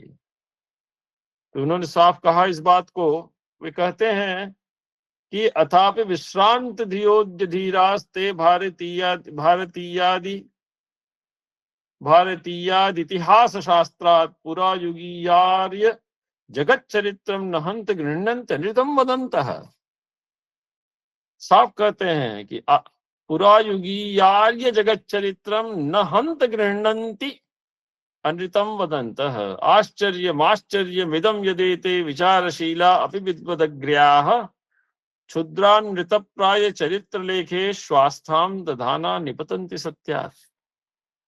तो जिस राष्ट्र ने अपनी परंपरा को छोड़ा, जिस राष्ट्र ने अपने आधार को छोड़ा, उस राष्ट्र का पतन सुनिश्चित है। यह आचार्य ओझा स्वयं इसमें स्पष्ट करते हुए दिखलाई देते हैं।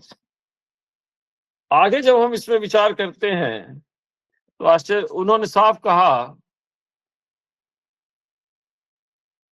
कि जो प्राचीनों ने ऐतिहासिक क्रम को प्रस्तुत किया वो 4000 वर्ष तक बहुत अधिक गए, उसके पीछे वो नहीं जा सकते। लेकिन यदि हम देखें तो भारतवर्ष की जो भूमि है, इसमें 4000 वर्ष इस लंबी अवधि के पहले भी वास्तविक लोकवृत्त उपस्थित था और वो श्रद्धा योग्य था, और जिसकी आर्यों ने चिरकाल तक रक्षा की और उसको पूर्णतया सुरक्षित रखा। पुरातनम वास्तव लोकवृत्तम श्रद्धार्ह मार्यैः चिर रक्षितम तत्। इसलिए जो सीमा पाश्चात्यों ने या आधुनिक इतिहासकारों ने निश्चित की है वो अंतिम सीमा नहीं है। इसके बाद वो कहते हैं कि प्राचीन लोकाचार, वैज्ञानिक, धार्मिक, सम्मान्य नीति की ओर हमें ध्यान देना चाहिए, क्योंकि हमारा जो प्राचीन लोकाचार है वो वैज्ञानिक है। वैज्ञानिक से तात्पर्य है तथ्य परक, सत्य को महत्व देने वाला। सत्य से तात्पर्य है जो त्रिकाल में भी परिवर्तित ना हो, उसी को सत्य कहा जाता है। जो जैसा पहले था वैसा ही आज है और वैसा ही आगे रहेगा। तो मानव सभ्यता की उन्नति और संरक्षण के लिए जो आदर्श पहले था वो आदर्श आज भी मान्य है और आगे भी वो रहेगा। इसलिए वो वैज्ञानिक है, वो धार्मिक है। धार्मिक इसलिए है कि यदि हम उसको अपनाते हैं तो वो हमको धारण करता है, हमको स्थिरता प्रदान करता है, हमारे अस्तित्व को सुरक्षित रखता है। और ये नीति सम्मान्य है क्योंकि सारे सृष्टि का एक ही उद्देश्य है, सारे शास्त्रों का, दुःखत्रयाभिघाता जिज्ञासा तदपघात के हेतु, 3 दुखों से निवृत्ति। तो 3 दुखों से निवृत्ति तर्कपूर्ण विधि से जीवन व्यतीत करने और धार्मिक विधि से जीवन व्यतीत करने से ही संभव है। ऐसी जो हमारी सामाजिक व्यवस्था थी वो परिपूर्ण थी, इसलिए हमें उसकी समीक्षा करना चाहिए। वैज्ञानिकम धार्मिक नैतिकाग्रम सामाजिकम प्राक्तन लोकवृत्तम, साफ कहते हैं ओझा जी। वो वैज्ञानिक था, धार्मिक था, नैतिक था, अग्रेय था, अर्थात सर्वाधिक पूज्य था। ऐसा जो प्राक्तन लोकवृत्त है, उस प्राक्तन लोकवृत्त को हमें अवश्य ही महत्व देना चाहिए। ये आचार्य ओझा जी का स्पष्ट वचन है।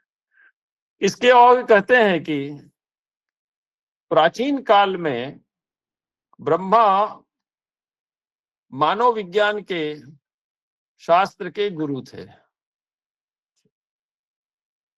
और इस पृथ्वी के शासन के प्रधान थे मनु। नीति विधान दीक्षा के प्रधान पालनकर्ता थे पृथु। और इन्होंने ऐसे समय जो महत्व प्राप्त किया समाज में, वो महत्व अत्यंत ही समादरणीय है।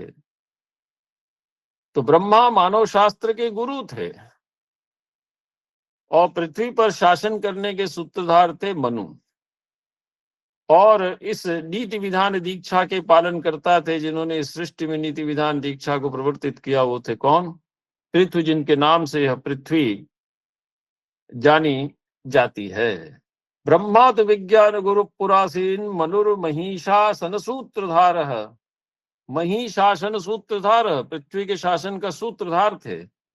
राजा पितुर नीति विधान दीक्षा पालस्त एते महिमान मापुहु। हमने इनको महत्व दिया, तो इनके चरित्र को हमें पढ़ना चाहिए कि वस्तुतः इनका चरित्र क्या है। धृतिक्षमादमोस्तेयम शौचमिंद्रिय निग्रह धीर विद्या सत्यम अक्रोधो दशकम धर्म लक्षणम। ये तो अभ्युदयो निश्रेयस हेतु सधर्म, अभ्युदय और निश्रेयस दोनों को हमने महत्व दिया। इसीलिए हमारे यहाँ 2 विद्याएं हैं, एक पराविद्या और एक अपरा विद्या। पराविद्या अर्थात ब्रह्म विद्या, जिसका उपदेश है कि हमारे यहाँ प्रस्थानत्रयी, और अपरा विद्या का अर्थ है लोक विद्या। अपरा में जो अशब्द है वो निषेध अर्थ में नहीं है, अपरा में अशब्द सादृश्य अर्थ में। तत्सादृश्यम तदन्यत्वम तदल्पत्वम विरोधिता अप्राशस्त्यम अभावस्य निरर्थात्, अर्थात अपरा भी परा के सदृश है। अर्थात लोक के सारे सुख ऐश्वर्य को हमने अर्जित किया परापर दृष्टि रखते हुए। जहां हमारी परा से दृष्टि हटी, हम सांसारिक सुखोपभोग में फंस कर इसी के जंजाल में फंसे रह गए और अपने अस्तित्व को हमने समाप्त कर लिया। वेद को आधार बनाकर ब्रह्मा जी ने ब्रह्म विज्ञान को प्रचलित किया। आप देख लीजिए कि ये जो सृष्टि है, पांचभौतिक सृष्टि, हमने अष्टमूर्ति शिव की कल्पना की। प्रत्यक्षाभिप्रपन्नां स्तनुभिरवतुस्ताभिरष्टाभिरीशः। दुनिया के सारे लोग कहते रहे, जंजाल में विवाद में पड़े रहे कि ईश्वर है कि नहीं है। हमने उसको नकार दिया। हमने कहा नहीं, ईश्वर है। तो कैसे? तो कहा प्रत्यक्ष है, हमारी आंखों के सामने उपस्थित है। तो कैसे? तो कहा पंच महाभूत, सूर्य और चंद्रमा, जो सृष्टि के दो प्रकाश कारक तत्व हैं, और अंतिम हमारे अंदर बैठा हुआ यजमान। यजमान से तात्पर्य है जो इस सृष्टि चक्र में निरंतर आहुति दे रहा है, ऐसा यजमान। तो इस यजमान मूर्ति को भी हमने ईश्वर का अंश माना। सारी सृष्टि नियमित होती है इसी यजमान मूर्ति से, निरंतर इसमें आहुति देता रहता है। अन्नाद भवन्ति भूतानि पर्जन्यादन्न संभव यज्ञात भवति पर्जन्य यज्ञ कर्म समुद्भव। तो कर्म प्रधान सृष्टि है ये, लेकिन उस कर्म का उद्देश्य है परम पुरुषार्थ निश्रेयस की सिद्धि। तो यहाँ पर ब्रह्मा जी ने ब्रह्म विज्ञान को अपनी बुद्धि से प्रचलित किया। यह विज्ञान आज भी संसार में प्रवृत्त है। धर्म का जो स्वरूप महाराज मनु ने प्रवर्तित किया था, वह धर्म का जो स्वरूप है, वो धर्म का स्वरूप आज भी मान्य है। देखिए, सृष्टि में किसी भी प्रकार के नेतृत्व को अपनाने के लिए सर्वप्रथम धैर्य की अपेक्षा है। साहित्य का विद्यार्थी हूं तो हमारे यहाँ 4 प्रकार के नायक हैं। तो धीर, उद्धत को भी धीर माना गया। सहसा विदित न क्रियाम अविवेक परमापदाम पदम ऋणते विमृश्यकारिणम गुण लब्धा स्वयमेव संपदा। संपत्ति आपके दरवाजे पर हाथ जोड़कर खड़ी रहेगी यदि आपके अंदर धैर्य है, अर्थात ऐश्वर्य को अपनाने का पुरुषार्थ करने की योजनाबद्ध सामर्थ्य आपके अंदर है, धैर्य है, तो आपके दरवाजे पर संसार की सारी सृष्टि उपस्थित रहेगी। और ये धैर्य नहीं है तो आप निश्चित शॉर्टकट, जिसको कहा जाता है अनीति का मार्ग है, उसको अपनाकर अपना स्थान बनाना चाहेंगे, वो कभी भी स्थिर नहीं होता। तो धर्म का जो स्वरूप मनु ने कहा, सबसे पहला धीरति कहा। इसीलिए जब आप महाभारत की सबसे बड़ी समस्या क्या थी? दुर्योधन औरस था लेकिन अविनीत था, युधिष्ठिर विनीत थे लेकिन औरस नहीं थे। इसका समाधान न भीष्म कर पाए, न द्रोण कर पाए, और न अन्य कृपाचार्य कर पाए, न विदुर कर पाए, और अंत में संघर्ष की स्थिति उपस्थित हो गई, महान संहार उपस्थित हुआ। लेकिन भगवान का लक्ष्य था धर्म की प्रतिष्ठा, और उसका नायक वे स्वयं बने, और अपने निमित्त के रूप में उन्होंने अर्जुन को खड़ा किया। तो अविनीत या अभिनय या धैर्यहीनता कभी भी नेतृत्व को प्रदान नहीं करती। इसीलिए हमारे साफ कहा, नेता विनीतो मधुरस्त्यागी दक्ष प्रियम वदः। जो हमारे यहाँ 21-22 गुण जो भी नेता के बतलाए गए हैं, वो तो ये सबका उपदेश देने वाला शास्त्र है, मानव शास्त्र, अर्थात मनु महाराज के द्वारा प्रवर्तित शास्त्र।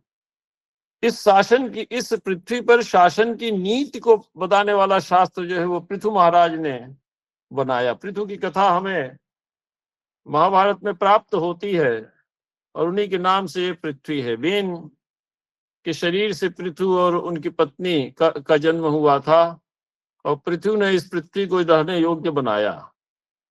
अर्थात ये बात महाकवि कालिदास ने साफ कही है वहां पर, कुमार संभव में सा पृथुपदिष्टाम दुदुहुर्धरित्रीम, साफ कहा। तो गौ रूप धारण करके पृथ्वी अदृष्ट हो गई, क्योंकि इसका बहुत अधिक शोषण किया जा रहा है। आज जो हम सस्टेनेबल डेवलपमेंट की बात करते हैं, उस सस्टेनेबल डेवलपमेंट का सूत्र हमको उपस्थित दिखलाई देता है श्रीमद् भागवत में पृथु के वृत्तांत के माध्यम से। यदि ये पृथ्वी के संसाधनों का अत्यधिक उपयोग करते हैं, दुरुपयोग करते हैं, तो निश्चित है इस पृथ्वी का विनाश। तो पृथ्वी स्वयं अपने संसाधनों की रक्षा के निमित्त उन सभी को लेकर यहां से हट गई। हाहाकार मच गया, अन्न का अभाव हो गया पृथ्वी पर। पृथु ने कहा, मैं राजा हूं, मेरा प्रथम कर्तव्य है राजा प्रकृति रंजनात्। यथा प्रहलादनाथ चंद्र तपनात् तपनो यथा तथा सोभूत अनवरतः राजा प्रकृति रंजना। ये कालिदास का वचन है। तो मेरा प्रथम कर्तव्य है प्रकृति का रंजन करना। तो उसने पृथ्वी का पीछा किया और पृथ्वी पर जब बाण साधा तो पृथ्वी प्रकट हुई और उसने कहा कि मेरी ये समस्या थी कि मेरा बहुत अधिक दोहन। तो कहा, दोहन होने से नाश क्या होता, नुकसान क्या होता? तो कहा, यज्ञ नष्ट हो जाता। यज्ञीय सामग्री का अधिक दोहन करने से यज्ञ नष्ट हो जाता, यज्ञ नष्ट हो जाता तो सृष्टि नष्ट हो जाती। इसलिए मैंने ये अपने समस्त संसाधनों को एकत्रित करके मैं विलुप्त हो गई। तो फिर अनुमति लेकर देवताओं ने, ऋषियों ने, मुनियों ने, सब ने पृथ्वी को दुहा और अपने योग्य सामग्री को प्राप्त कर इस सृष्टि क्रम को पुनः व्यवस्थित किया। तो सृष्टि में नीतिपूर्ण प्रणाली के संस्थापक कौन है? पृथु महाराज हैं। अतः उस नीतिपूर्ण सृष्टि संचालन की विधि को हमको समझना चाहिए। ये 3 भारतवर्ष की सभ्यता के प्रचार के मूल उत्पादक उत्पन्न हुए। ये बात साफ कहते हैं, अथोप्यमी भारतवर्ष सभ्यता प्रचार मूल प्रभवा इहा भवन। फिर उसके बाद इन्होंने कहा कि सिंधु नद के पश्चिम दिग्भाग में पुष्करपुर में ब्रह्मा जी का जन्म हुआ था। हिरण्यशृंग वाले पर्वत पर ब्रह्मा रहते थे, जिस स्थान को आजकल पामीर नाम से कहा जाता है। पामीर का जो पठार है, ये बात आचार्य ओझा जी अपने पद्य में कहते हैं।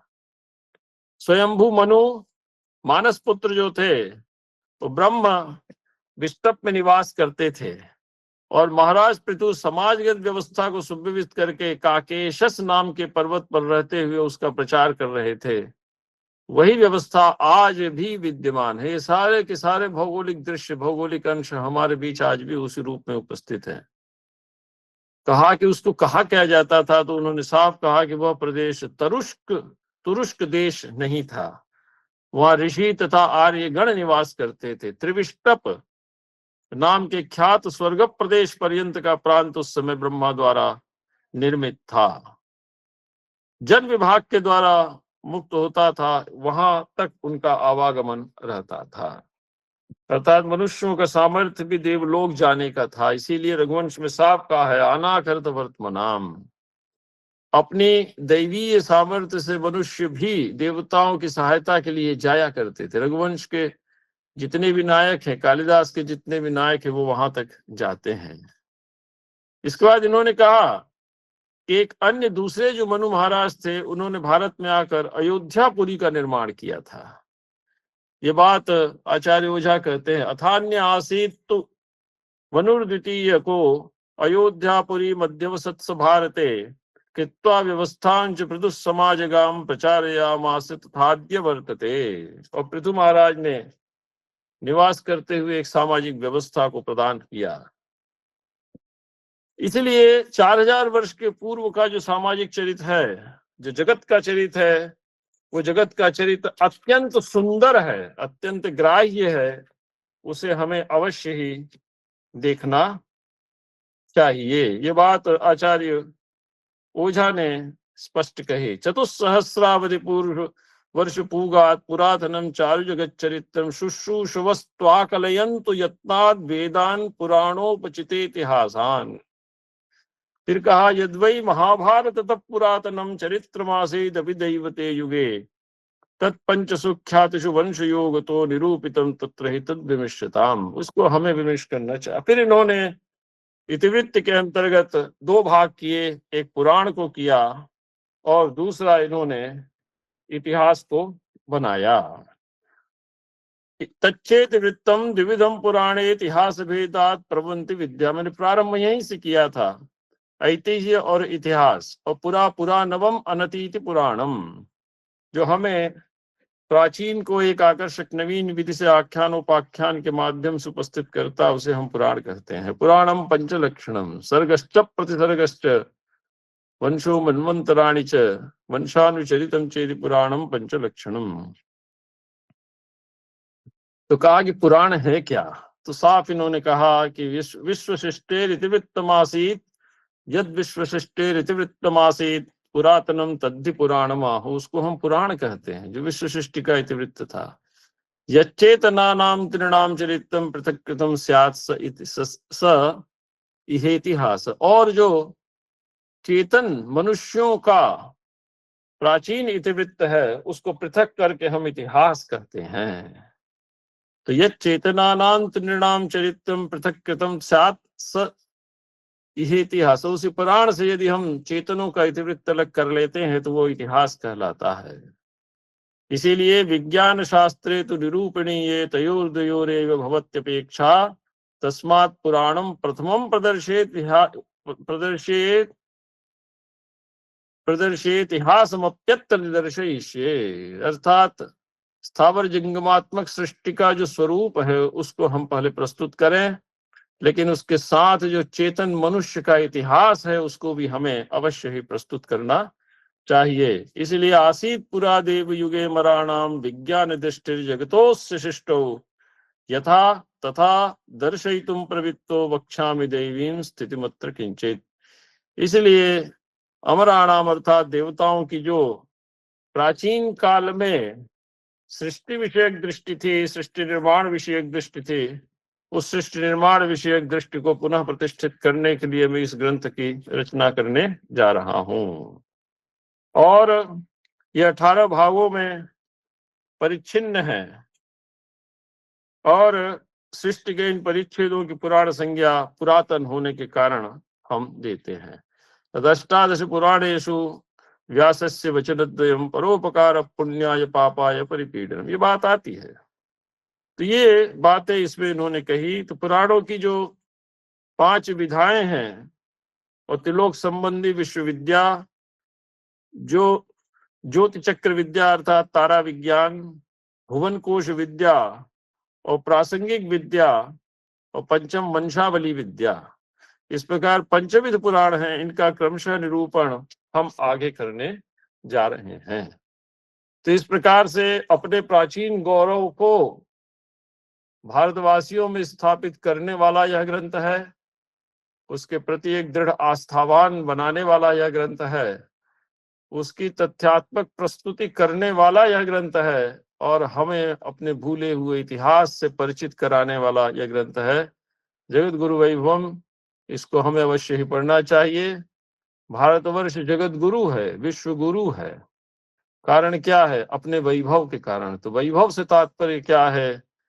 ज्ञान का वैभव, बल का वैभव और धन का वैभव, और इसके माध्यम से परम पुरुषार्थ की सिद्धि का वैभव। इन्हीं वचनों के साथ मैं अपनी वाणी को विराम देता हूं।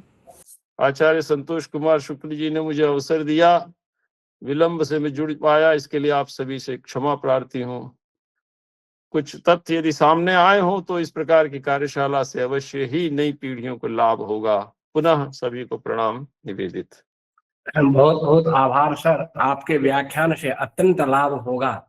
आपने कालिदास को जोड़ा है, पुराण को और धर्म के लक्षण इत्यादि को आपने दिया, और शुरू में इतिहास की जो भूमिका आपने बनाई वो अत्यंत ही प्रभावी रहा। आपके व्याख्यान से हम लोग लाभान्वित हैं। आपके प्रति मैं कृतज्ञता ज्ञापित करता हूँ, प्रणाम अर्पित करता हूं। अब हमारे मध्य अध्यक्ष उद्बोधन के लिए आदरणीय शुक्ला सर उपस्थित हैं। मैं सर से अनुरोध करता हूं अपने अध्यक्ष उद्बोधन से हमें उत्कृत करने की कृपा करें। याम मेधाम देवगणा पितरश्च उपासते तया मामद्य मेधया अग्नि मेधाविनम कुरु। परम सम्माननीय प्रोफेसर सदाशिव कुमार द्विवेदी जी, आप साहित्य शास्त्र के अत्यंत मर्मज्ञ आचार्य हैं। आप मानते हैं तो हैं। और आपकी विश्व ख्याति है, मेरे मानने से नहीं, आपके कार्य से पूरी दुनिया परिचित है और पूरा संसार मानता है। आप काशी हिंदू विश्वविद्यालय के संस्कृत विभाग के अध्यक्ष हैं और आप अत्यंत प्रतिष्ठित आचार्य हैं और हमारे बीच में आदरणीय परम श्रद्धेय डॉक्टर दिव्य चेतन ब्रह्मचारी जी हैं। आप व्याकरण शास्त्र अन्य नाना शास्त्रों के परिनिष्ठित आचार्य हैं और शास्त्र की सेवा में निरंतर आप संलग्न हैं। आप संन्यास धारण कर चुके हैं। आपको हम सादर प्रणाम करते हैं और विद्या की दृष्टि से और तपस्या की दृष्टि से आप अत्यंत श्रेष्ठ हैं। आप दोनों विद्वानों के प्रति मैं शंकर शिक्षायतन के तरफ से हार्दिक कृतज्ञता व्यक्त करता हूं कि आप लोगों ने निवेदन स्वीकार करके यह दिव्य व्याख्यान दिया और बहुत ही प्रभावशाली आप दोनों का व्याख्यान था। हम लोगों के लिए अत्यंत उपयोगी व्याख्यान है और यह सारे व्याख्यान फेसबुक और यूट्यूब पर सुरक्षित रहने वाले हैं और पूरा संसार इससे लाभान्वित होगा, क्योंकि हमारे फेसबुक और यूट्यूब चैनल पर दुनिया भर के लोग, हमारे पास पूरा डाटा रहता है किस देश से कितने लोग हमारे यूट्यूब चैनल को देखते हैं, किसने व्याख्यान सुना, ये सब हमारे पास प्रामाणिक रूप से रहता है। तो इसका लाभ दुनिया भर के लोगों को, संस्कृतज्ञों को मिलेगा। आप बड़े आचार्यों का उद्बोधन यहाँ उपस्थित सभी प्रतिभागियों के लिए भी अत्यंत उपादेय रहा। आज का जो वक्तव्य था यह बहुत ही विशेष था। मैं क्योंकि वक्तव्यों पर मैं कुछ समीक्षा नहीं करता हूं, मैं भी कुछ एक विषय लेकर के अपनी बात कहता हूं। तो आज का जो मेरा विषय है वह पुराण प्रसंग का विषय है। ओझा जी ने जैसे आज द्विवेदी जी ने विषय की उपस्थापना की, उसी के साथ जुड़ा हुआ विषय है, क्योंकि ओझा जी कहते हैं कि जो हमारा इतिहास है वह इतिहास इतना विशाल और इतना प्राचीन है कि आज के इतिहासकार वहां तक पहुंचते ही नहीं। जैसे अभी मैं कक्षा में ही था, कक्षा में से पूछा विद्यार्थियों से कि बताओ भारत के इतिहास में जो 16 महाजनपदों के पूर्व के राजाओं का इतिहास बताओ। तो 16 महाजनपदों के पूर्व के राजाओं का उनके पास कोई इतिहास न आज के इतिहासवेत्ताओं ने लिखा है। तो कहा यह इतिहास कहाँ से संकलित हो? तो ओझा जी कहते हैं यह इतिहास पुराणों से संकलित होगा, महाभारत से संकलित होगा और अन्य ग्रंथों से संकलित होगा। उसी विषय को पुराण प्रसंग में कहते हैं कि सृष्टि विद्यायाः पंचधा विभक्तायाः पुराण संज्ञा। सृष्टि विद्या को ही पुराण विद्या कहते हैं। जो सृष्टि का इतिहास है उसी को पुराण कहते हैं और जो मानवों को चराचरों का इतिहास है वह इतिहास है। इस प्रकार से उन्होंने इतिहास और पुराण में भेद करके अनाद्यनंतम यदिदम प्रदिश्यते, अनादि अनंत जो भी यहाँ दिखाई दे रहा है, विश्वम विचित्रम बहुरूप मद्भुतम कथम कथम कदा कथम वा तदभूत कुतः कुतः तदित्थमग्रे बहुभिर विचारितम।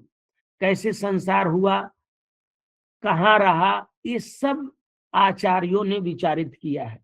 यही बात विष्णु पुराण के प्रारंभ में पराशर से सूत मैत्रेय पूछते हैं कि मैं, हे मुनिवर, मैं आपसे जानना चाहता हूं, तत्व क्या जानना चाहता हूं कि सोहमिच्छामि धर्मज्ञ श्रोतुम त्वत्तो यथा जगत बभूव भूयश्च यथा महाभाग भविष्यति। यह संसार कैसे, कहाँ था, कैसा है और कैसा होगा, मैं जानना चाहता हूँ। यन्मयं च जगत ब्रह्म यतश्चैतत् चराचरम लीनमासीद यथा यत्र लयमिष्यति यत्र च।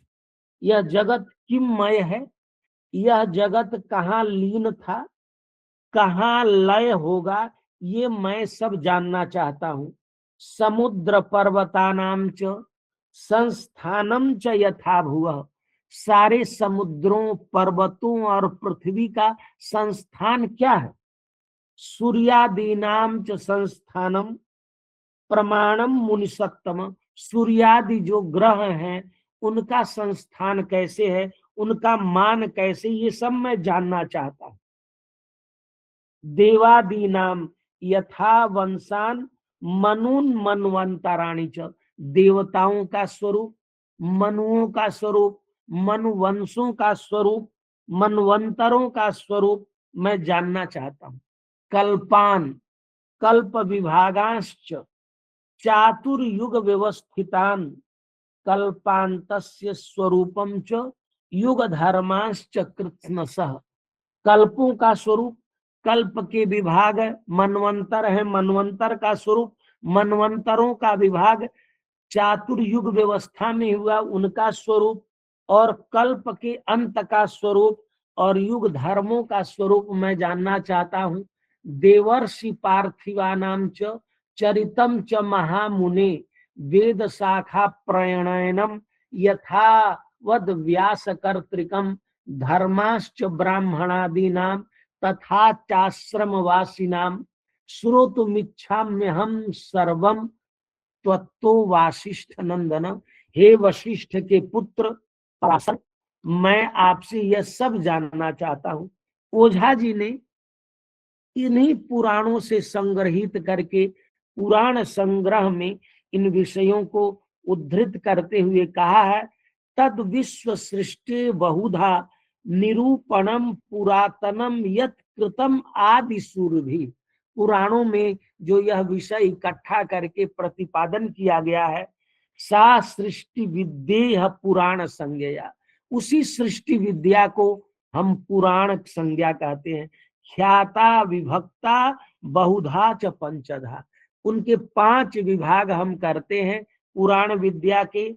वो क्या पुराण विद्या के 5 विषय हैं? जैसे हम सर्गश्च प्रतिसर्गश्च वंशो मन्वंतराणि च वंशानुच्चरितम चैव पुराणम पंचलक्षणम, ये तो विषय सुने हैं।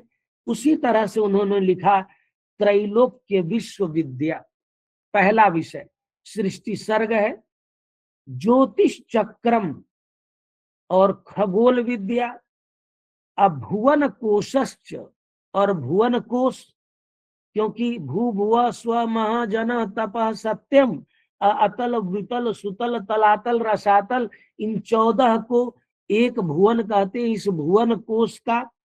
और प्रासंगिकम च वंशावली और ब्रह्म प्रसूता नाम और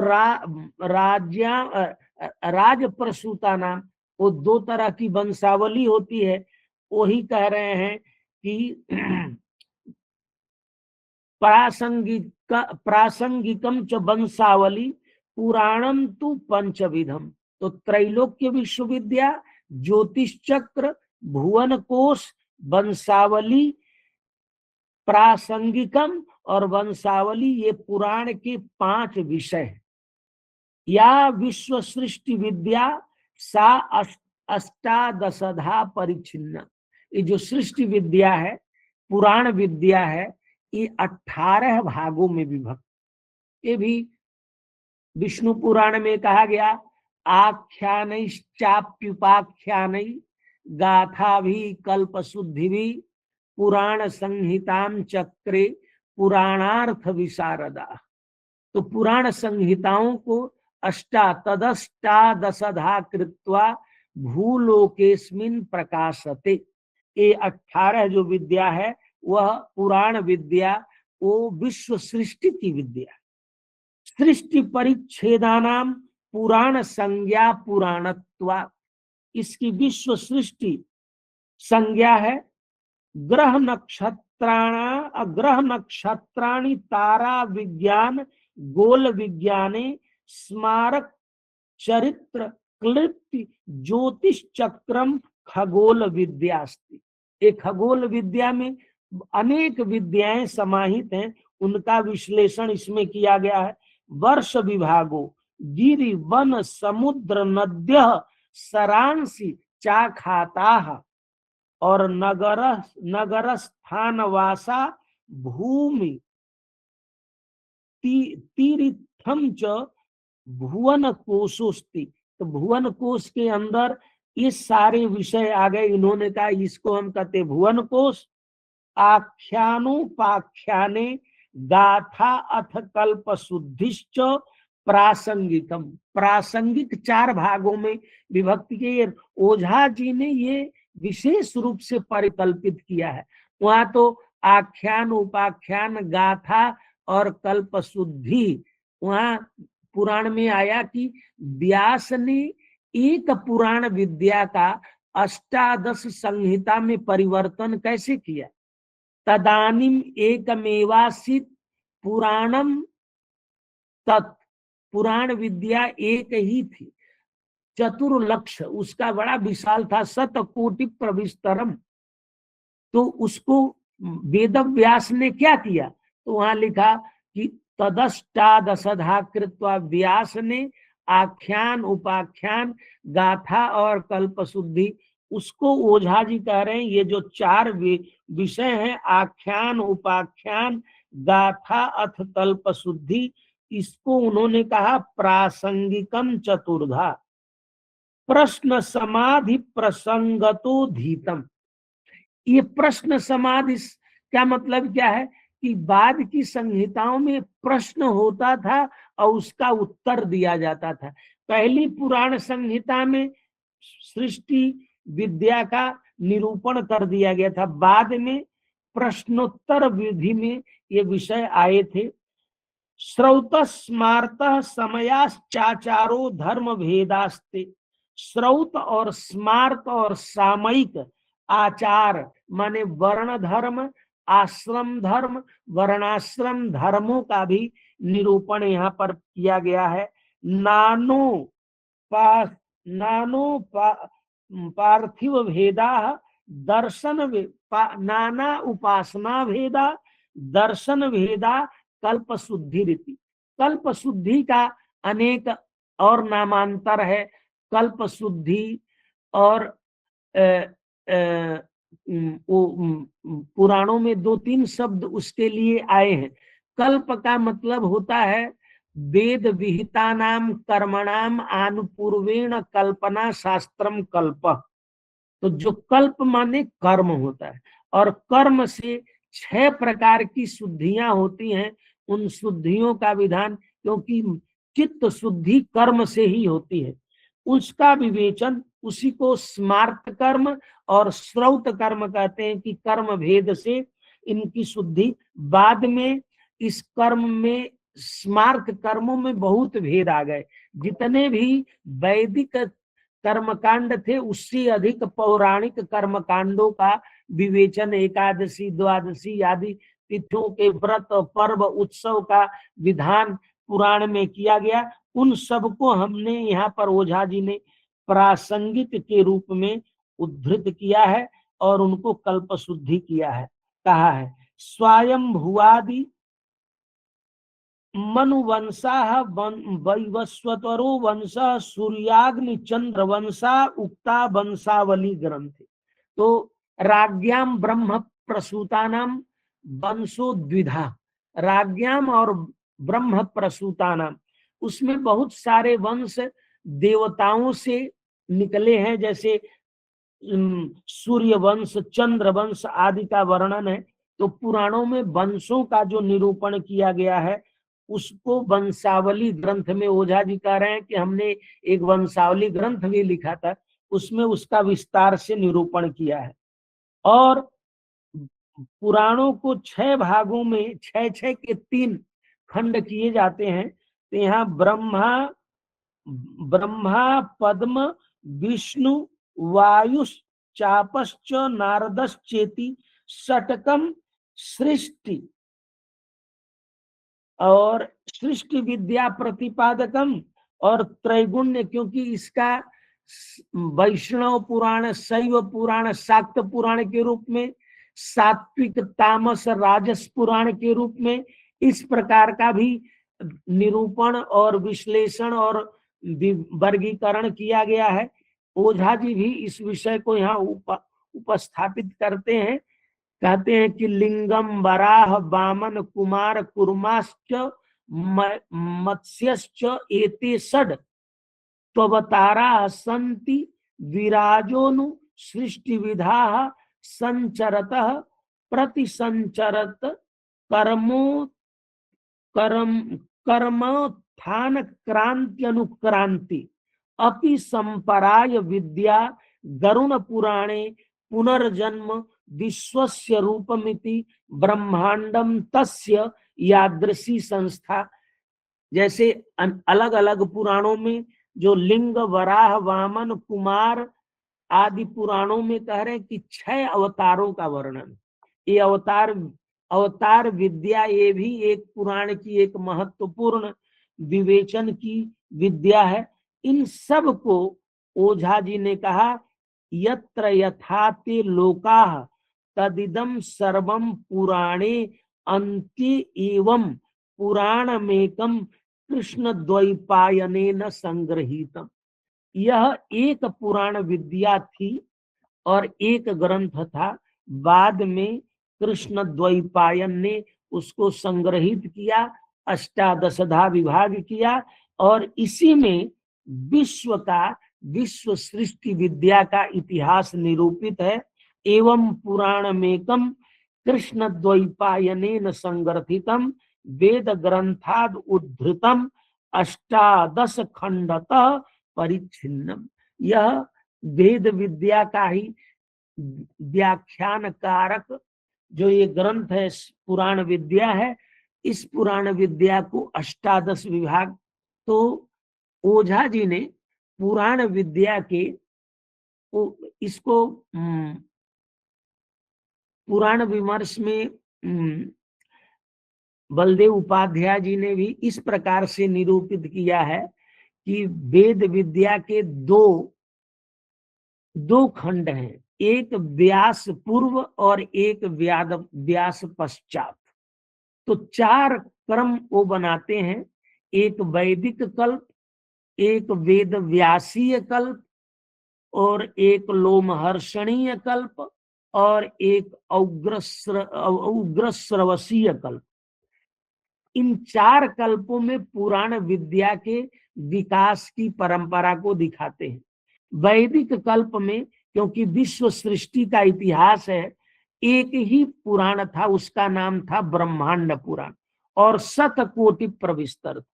उसको उन्होंने काले नाग्रहणम दृष्ट्वा, ये मत्स्य पुराण में पूरी ये बात बताई गई है कि एक समय से उसका पूरे 100 कोटि प्रविस्तर पुराण का अग्रहण था, लोग ग्रहण नहीं कर पाते थे, इसलिए उसको अष्टादश पुराण संहिताओं में विभक्त किया वेद व्यास ने। तो वेद व्यास का कंट्रीब्यूशन ये है कि जिस प्रकार से उन्होंने वेद संहिताओं का निर्माण किया, जैसे विष्णु पुराण में लिखा है कि वेद व्यास ने 4 वेद संहिताएं बनाई, ऋक् संहिता, यजुः संहिता, साम संहिता और अथर्व संहिता। पैल को ऋक् संहिता, सुमंतु को अथर्व संहिता, जैमिनी को साम संहिता और वैशंपायन को यजुः संहिता दिया और कहा इस विद्या का प्रचार करो।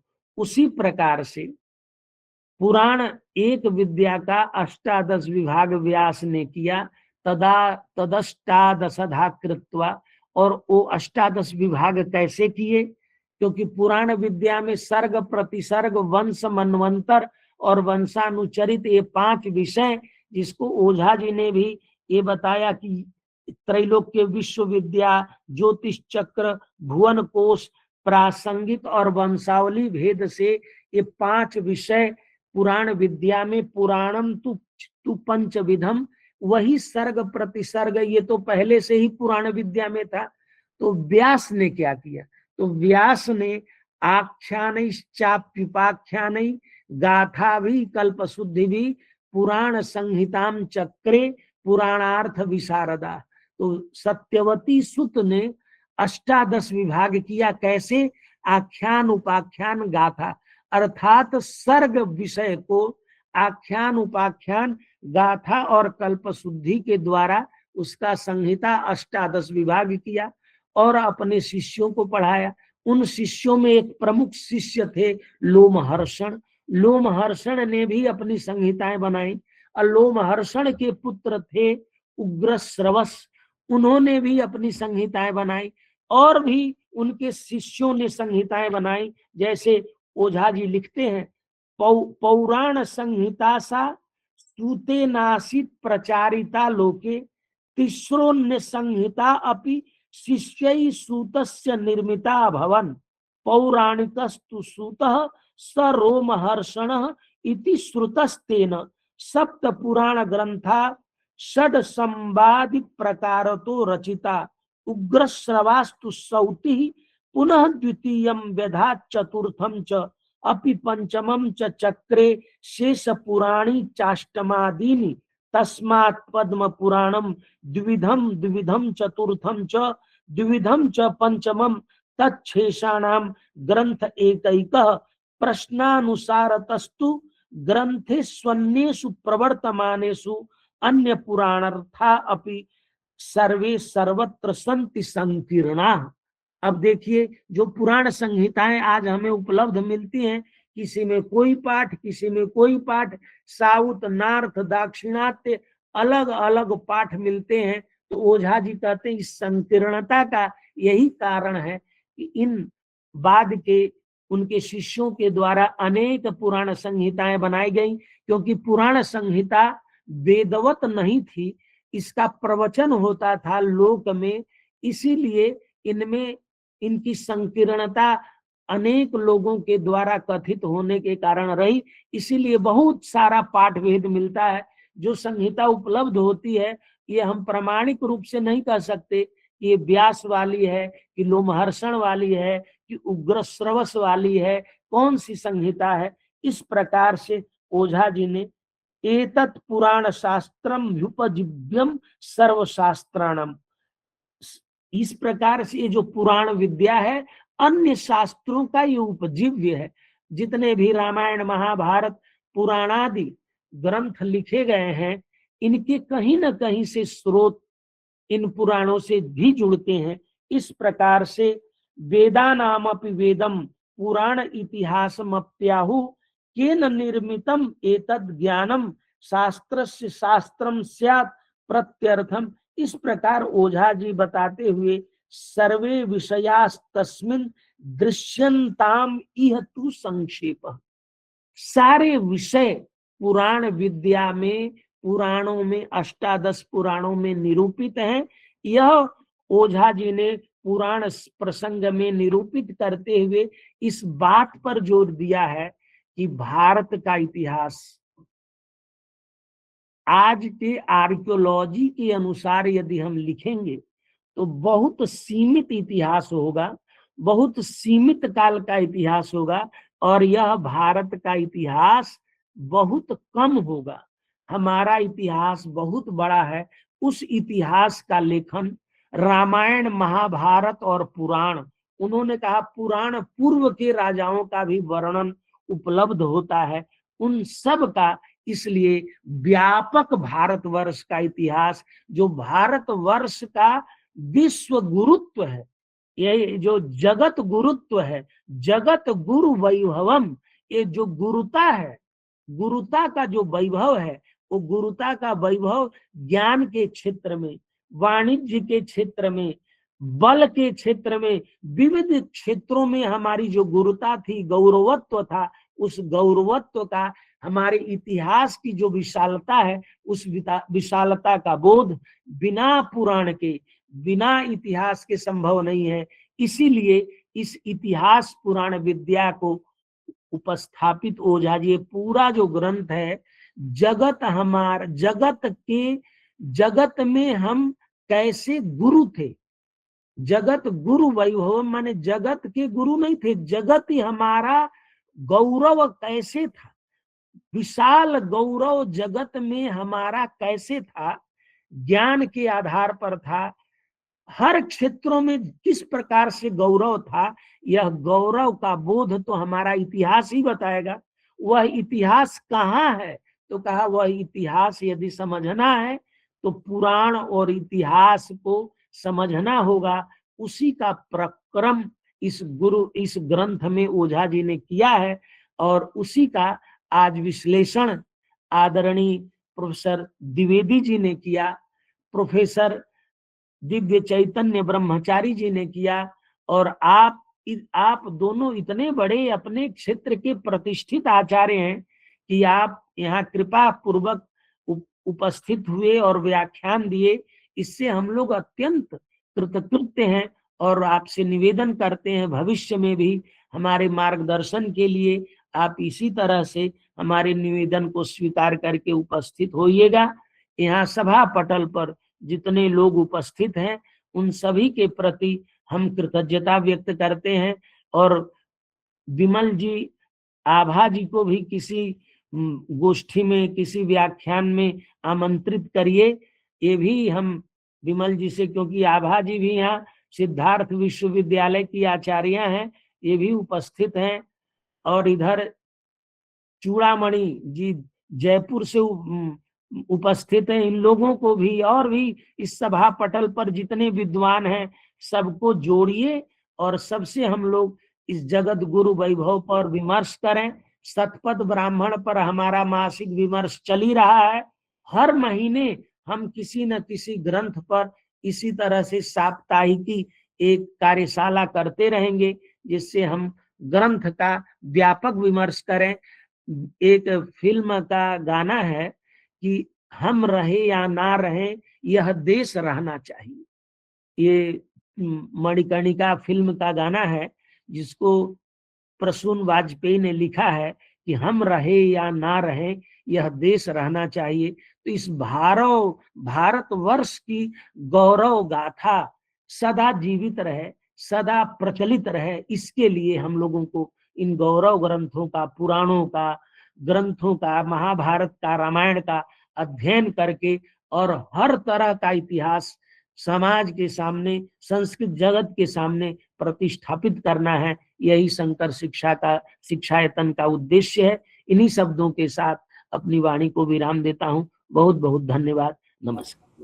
बहुत बहुत आभार सर, आपने अपने व्याख्यान से हमें उपकृत किया है। आज के व्याख्यान में आदरणीय द्विवेदी जी का व्याख्यान अत्यंत प्रभावी रहा। आपके प्रति मैं कृतज्ञता ज्ञापित करता हूँ। आदि वक्ता के रूप में दिव्य चेतन ब्रह्मचारी जी का व्याख्यान भी प्रभावी रहा।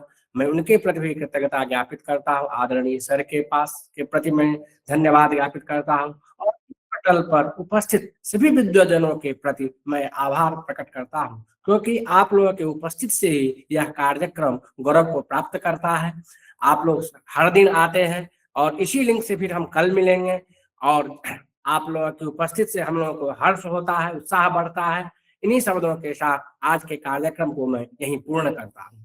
ओम सर्वे भवन्तु सुखिनः, सर्वे सन्तु निरामयाः, सर्वे भद्राणि पश्यन्तु, मा कश्चित् दुःखभाग् भवेत्। हरि ओम शांति शांति शांतिर्भव।